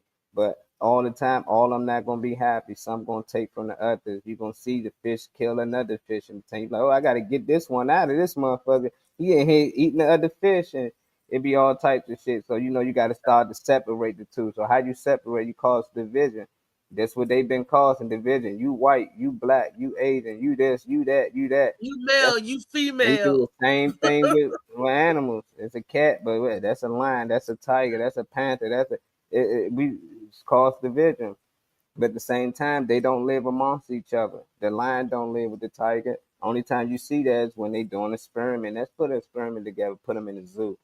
You know, like it ain't nothing wrong with people want to live amongst they people, you know, and build their own. You know, you'll never see a pride of lions chilling with a pride of tigers. Like, we gonna figure this out. Y'all racist. Y'all some racist ass cats. They like, no, nigga, this our home. Like, motherfucker, you wanna be here? Like, nah, we can't share. That don't mean we hate tigers. That don't mean tiger. Nah, it's just we So, different. We the so we same, but we different. hyenas in the wildlife world, huh? The hyenas don't nobody like the hyenas. They put us all in Hyenas. the same tank. They put us all in the same tank. Different fish and all that shit in the same tank. We all different, you know. So we got This is our a group of petri people trying to blend with each other. It's causing division, but at the same time, the people at the top they can study that. That's how I look at it. Like people ain't free out here. Wow. I was hoping Louisa will pop in today and talk about yesterday. She came over yesterday, Weezy, visit for a little bit. I had got something for her. She picked it up yesterday, and I was making soup. Remember the soup that I said that I was making, Molly? Yeah. That I was telling you and Trey that I had to go cut my veggies up for. Soup, yeah. The soup. I remember. Man, she said it was delicious. Bomb soup. It was, Molly. I sit down and ate my soup with my little crunchy noodle things. It was so good. She even took some home for the kids. She look, I'm eating my bowl right here. We was eating soup and everything. And you thinking like soup with the crunchy noodles, you could make it hearty with the vegetables in it and everything. And it was good. I had this, I'd said with the sweet potato, the poblano peppers, the cilantro. Only thing I was missing was some greens. I needed maybe some. Reese said it was great, just like it was. But I was like, I wanted some greens and then some kale or some collards. But she said it was delicioso. And I noticed when I'm in a good mood, when I'm feeling good, my food come out good. It tastes good. The season, everything was on point. I'm like, dang, I can't, every day I can't cook like that on point. I can. Yes, I can. I get in there in a positive mood, mindset, and it's beautiful. So I'm telling you all, because we're about to be the end of the show in a little bit. They have a positive mood and mindset. Imagine what you can do when you got a positive mood and mindset. It ain't nothing you can't do. It's I could do this, I could do that, I could do that, I could do that. We got to keep it up. When you got to tell yourself, you're good, you're bright, you're intelligent. We can. Yes, we can. Yes, we can. Why can't we? I know if we can. There was a song, the Pointer Sisters said, I know we can make it. I know that we can. I know darn well we can work it out. Yes, we can. Yes, we can. Why can't we? If we want to, yes, we can. That's what I'm saying. Y'all may not remember that song, but I remember the song. And what they was talking and preaching about in them songs, it's the same thing right now. So I know we can work it out. We got to do like Nike, just do it. David, can we work it out, David? David go on, Molly. No. I'm still. I mean, we can work it out. The question is, do we really want to? That's the question. Then I'm going to go to Boy George. Do you really want to hurt me? Do you really want to make me cry? Yeah. But everything, look, they say it, they tell us in the song, they show it to us on TV. It's just, and look, happy Juneteenth, y'all. I don't know if you're going to dance the jig or do the jigaboo, jitterbug. I want some hot water cornbread to get together and the picnics and play kickball and baseball. Church day, fun day. You get together with your clan. So I don't know, but it's just another day in the hood, just another day. But I'm feeling good, feeling pretty good today. What you just said has a different meaning up this way. When you say get together with your clan. Oh, because where you live, you live with the KKK. So right. You can't say clan in your land because you live in the land of the clan. Used to get together with the clan. That's we'll be now, David Green. This is a little off the script, but I'm going to ask him this question, y'all. How can you live with the clan but be scared to go through Baltimore? No, I wasn't. No, it's not that. Too many black people scare you, David. No. Too many black people scare you. Yeah. Because you understand, too many over there. I ain't messing with it. No, it's not that. It's experiences. Like I said, I had a whole bunch of bad experiences in Baltimore. So to me, I felt it was bad luck or whatever. That's why I don't play around in Baltimore. Or DC, because you said up here there were too many people in DC. You don't play around in DC. Yeah, that was the area. The area I was. I went to pick up a teammate or whatever, and But I don't it know. scares Just you saw a lot of black people, like Molly said earlier, because you was taught that we was trouble. Yeah, yep. So you saw a lot of black people on the corner, and you were Yep. scared. What if you saw a lot of white people on the corner? If they was dressed in sheets and stuff like that or something, yeah. But that's just it. They're out of the sheet. We are taught to fear our own kind. That we're trouble, that we're dangerous. But and we're taught that you run to the light. Run to the light, Carol Ann, run to the light. And they're gonna say, come on over here, we're gonna protect you. And the reason why, the reason how we are taught that is the news or whatever. You know what I mean? It's like, and I agree. on Georgia Avenue, there was 4 people shot. This. On Martin Luther King Avenue, there was this, and this is this. So if I'm driving and I see the sign say Martin Luther King Avenue, I'm like, GPS, reroute me. Welcome to the neighborhood. To the neighborhood. But I'm not gonna be scared. Like I was down in Baltimore in the wrong district, just looking up the boarded up houses and thinking, oh, the blue lights mean hospital. Oh, I'm going the right way. The blue light means safety. I was going to look, and when I went to pick my friend up, he was like, what are you doing over there down that street? Me and Tyree, I never forget, we went down there to pick my friend Jules up. It's a guy. And every other house was boarded up. I'm driving through the neighborhood. I'm like, now why they got that house boarded up, house, boarded up. And he was like, why was you over there in that? I said, because that's the blue light. He was like, you don't go to the blue lights. The blue lights does not mean hospital or police. And I thought that's what the blue light meant. And also not only the news, but just like the residents, whatever. My sister lives in Baltimore or whatever, and you know what I mean. You know what I mean? If I'm going to pick either pick her up or just the visit or something like that. No, she'll give warnings and all, like, oh yeah, don't go on this street, don't go on this street. I played football for the Baltimore Lightning and everything like that. No, and they were sitting there talking about there was a shootout at that park or whatever. No, the night before. You know what I mean? So you know what I mean? It's just. But the shootout could have been. To me, I'm just being cautious. But to me, I'm just. To me, I'm just being cautious. Like you talking about the Klan, and different stuff like that. Over here, there's signs. They'll say like no niggers allowed or something like that. No, you know what I mean. But I would be more scared to live with the Klan than I would be my brother man. I guess because I come from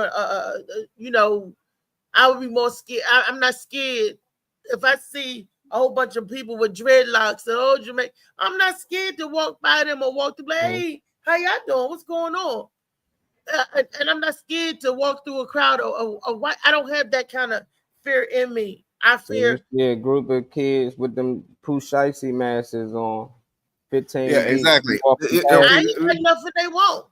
All right. Let's switch it up. Let's switch it up because you know me. They might give me some stuff. Look, I'm so look. They might say, "Here, get this. Here, take this money." I might be walking with them with a Pushaisi. That's it. You were scared because the Uber driver had you on the wrong. But he locked the door. Like shit. She's uptown in a good area, scared to death. You know why? I don't know where I'm at. Imagine some kids walk through there with them Pushaisi. You're not gonna take me to no alley. He said, "Get out." Get That's out. the drop off You wouldn't have spot. got out and walked past no kids, nigga. You'd have been like, oh, nah, I ain't getting out. That's probably why you didn't get out. You done saying No, some I didn't shit get out out there. because She was 18 like, I is ain't getting out entirely. this motherfucker. Reese said, nah, I ain't getting out. No, yeah, you don't get out because anybody can I'm not snatch you out. getting I out. don't know if this a ring. They tried to sex I ain't traffic me. getting out. I don't know. Hey, That's what Kelly Bay in here. Oh, okay, so so like you said, you know, when you from DC, this and everything like that. No, I okay, didn't let's say I was say, from DC. well, I yeah, said you from the area too, David. You wasn't oh, born out there with the Klan. okay, but okay, so you know, what I mean, you hear the social media, you hear the music and everything about, you know, what I mean, O Block and everything like that. No, if you was broke down in Chicago on O Block or whatever, and you seen people standing on the corner or whatever like that, no, are you going to be like, hey, these are my people, how you doing? I wouldn't be scared because first of all, I don't know what the hell O Block is. So no, if I broke down, I'd be like, she hey, wouldn't I need some help. I need some help. I got Whatever you, the man. way, whatever which way help comes, help when you need ayuda me. That means help me when you need ayuda. I'm speaking Spanish now. Yeah, It doesn't matter which way it comes. You would have been on you would have been on somebody else's lyric. Only time I'm nervous, I'm in the middle of the jungle with a bunch of animals. I ain't got no way to get out. Like, I ain't got no weapon or no way to get out. That motherfucker, like snakes and all types of wild animals, like tigers or something out there. Yeah, I'm nervous. But other than that, people like, nah, I ain't saying too much. But I know how to avoid certain shit. If I see niggas over there arguing on some dumb shit, I'm gonna go to the next store. I ain't got time for that shit. Right. I know, and then sooner or later you hear shots go, you like, yeah, my instincts told me not to go over that motherfucker. I already knew it. Yep. You can feel it. You like, yeah.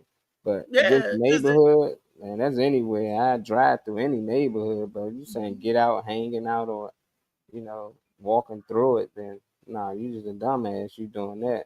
You just asking to be robbed. You just going through certain hoods just because. If they rob me, it'll be for practice. I ain't got nothing they can get. You can get some of these bills. Stick them up. Can't pay these bills, nigga. Thank you. Thank you. Can't pay this. You can pay this bill. If they, you know, like the man at the Dango Club was looking out through my purse and said, ain't nothing in there but bills. So pick one out. Oh, I just got to check. I said, check this bill. That's what you take it. Take it. Give me a check. Yeah. Kelly said she was downtown Baltimore at 3 o'clock in the morning in a store. Some girl said we should rob her. Yeah, exactly. Yeah, I mean them day hours though. You gotta respect the hours, man. When they said we should rob them, I'd have turned around and left. I wouldn't say nothing. I'm like, It's just like, why is he? No, Reese, you would have been like, hey, how you doing? I'm with Thea McFarlane from the Morning Mac gotta Show. rob me. He got $20 right I here. ain't gonna be scared. If I hear certain stuff, David, then you leave. Then you go. Like Molly said, you go away from the trouble. If I hear the girls on the next house say, "Oh, we want to rob, it's about to be set it off," I'm gonna set it down and leave. I don't need nothing in that store that will implement me or get me cut up. I ain't trying to cash a check for $521 with no gun in my hand. I'm gonna leave. Soon as she pulled that gun out, I'm gonna leave. Like them two, the security guard and the guy ran out. I'm gonna leave. I don't want no parts. Go ahead and rob them. Do what you gotta do. I'm going to leave. I'm not a part of that scene. I'm going to leave. At the end of the night at the club, after everybody socializing, drinking, oh, we about to do this, about to do that, I'm going to leave. I'm not. I ain't fucking with it. I ain't fucking with it. I'm going to leave. So I'm wrong for being too cautious. Didn't nobody say that, David? But you don't even know if you need to fear your people. But just because they're of the color and the quantity, you fear it. But you're not scared to fear. I'm not. I don't fear the people. To drive through Baltimore. I don't fear the people. I fear the situation. Damn, that's crazy. So whenever his car breaks down, the white people, only people that help him. Did you fit a situation, Dave? Yeah. I feel, and come to think of it, I think it's more.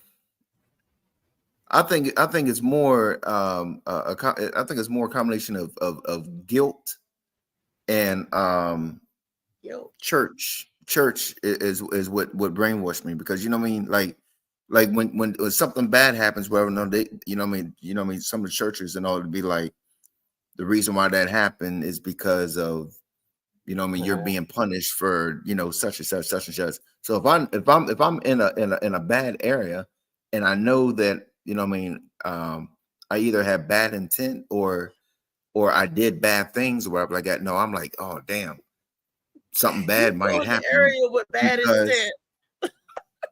Yeah. Come on. You know what I mean? Like you know what I mean?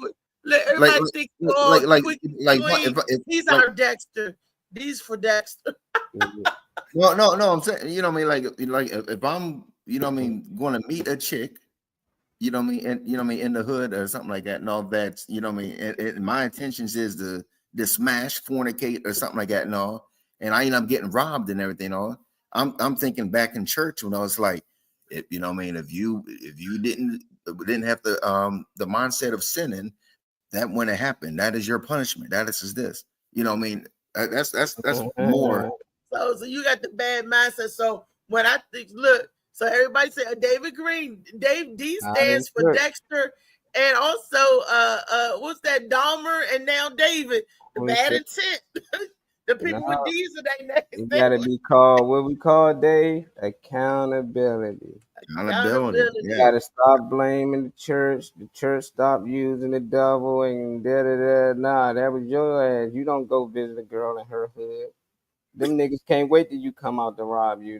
That's disrespectful. You get her to your spot. You know, you get her to a hotel or something. You don't go to visit a girl in the hood. She might be with the shit too. The win-win. Look, I'm gonna get him over. Yeah, we do it. Y'all rob him after. And you like, no, she was a nice girl. You think that? These her friends she grew up with. This her neighborhood, but she ain't get the money back, did she? Like, hell nah. Like, so smarter than that. But it happens to all of us. I done been in neighborhoods. And that's why I don't care how pretty, how fat the ass is or whatever like that. No, it says, they'll say Baltimore swipe. David.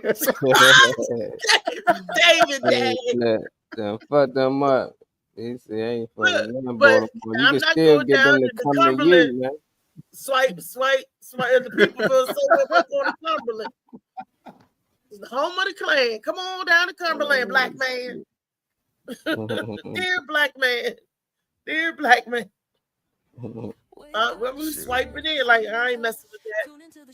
Pennsylvania, swipe. We like. Let me tell you, this is a true story. I think Misha was in the car with us. It was me, Misha, and my sister. We was lost. Or it might have been my other sister, Alicia. And we saw this Indian totem, right? We didn't know what it would have meant. Right in the middle of it, it was creepy. We turned right back around. We was in a part of Pennsylvania that looked like Baltimore, but it was all white people walking. And they was meth heads. They was all, I kid you not, I ain't never seen a whole city of white crackheads. They was walking, they looked like you begging. I was like, we done went through the tunnel or whatever. We was like, where is we at? We lost. My sister, we turned right back around and we hurried up and got off that town. We left the town and everything out the exit. Where was we going? I can't remember where we was going, but I knew we was all shocked. Was that when we was looking in New Jersey? It's part of New Jersey because we was going to get a ripper. You want a ripper? But anyway, it looked unsavory and unscathed and everything, and it was white. It wasn't no black. We turned around because it wasn't no black. We didn't see no black. We was like, we in the wrong part of town. We knew to leave. But David, if he don't see no white, I don't see no white. This the wrong part of town. That's no, actually, if I was in the wrong part of town and I seen white people, I would feel more confident because I'm like, oh, they're gonna rob them first. That gives me a couple seconds to get away. See, you are a white person going to jail. They know their chances getting away with it is you. Like I said, we didn't see no black and we left. We was like, this is not our town, y'all. And it was so funny because we was like, and the way they was looking at us, it was like something out of a horror movie. We was not gonna be nobody victims. 3 black girls in the car and everybody just looking at you like this as you go by. That's how I was in Arizona. Like what they doing here? White people where I was at. I was like the only black guy. Cool with it though. Around with some nice white people though. Real nice. It gave us we had a feeling and we went on that eerie feeling. And it's funny that everybody felt the same way. We laughed. We didn't even get out the car. We was like, no, this ain't the stop for us. Not here. And you know, so and I believe we did the right thing. Freaky Friday tomorrow. Freaky Friday. It's Freaky Friday. But tonight at 7:00, you could catch us all on. You could catch Molly making Josh pull the rest of his hair out on LA Josh Preston podcast. I seen Beast's video, man. I feel bad now, man. Feel like I've been a bully now, man. LA was on there. That video crying. Yeah, he damn near was crying, man. I was like, hold up, man. Did it make you feel like you was a bully, Molly? Yeah, because he was in a sentimental. You know, he was breaking down, and Molly wrote something on his. See, look at this guy right here. This guy right here. I popped in after the fact. I ain't know, he already said what he said to Beast post that video. I'm like, damn, did I come in there with all that bullshit fucking with him after he done said what I ain't see it today. I was like, oh, I gotta leave LA alone, man. LA gonna hurt somebody out there. It's gonna be all my fault. Like, he just snapped. Like, nah. They're gonna be the male version of Scraw. It's gonna be say it with your chest moment gone wrong. Where the say it with your chest moment goes wrong. You done thought about it for 2 or 3 days and he's still mad. I'd have been on there. I'd have been like beta. I'd have been all that shit. But he started off like, I know I be saying beta to people and I ain't right. I was wrong. Shit that. I'm like, oh shit. He backpedaled. So I'm like, okay, he might have been, been rubbing off on him on the Morning Mac show, man. We've been rubbing off on him, so I'm gonna leave him alone. We love you, LA Josh Preston. Hey, if he started, I'm gonna finish it though. He been I skip my comments or nothing. He skipped 1 or 2 of my comments. I'm coming. Yeah, all right. It's gonna be nice comments though. We catch y'all on LA show tonight, man. Him and Chout Bout. Shout out LA Josh Preston and my boy Chout, no doubt. Jamaica Queens, home of 50 Cent, no cap. That's my man, Chout. We gonna end it with LA video. Hiya. What up, everyone? This is LA Josh Preston, host and producer of the podcast with LA Josh Preston. Every Thursday night at 7 p.m. Eastern Time on Facebook Live and on Twitch. But in the meantime, you're listening to Althea McFarland and the Morning Mac Show. Hey, play with it, but don't play with it. Oh, where's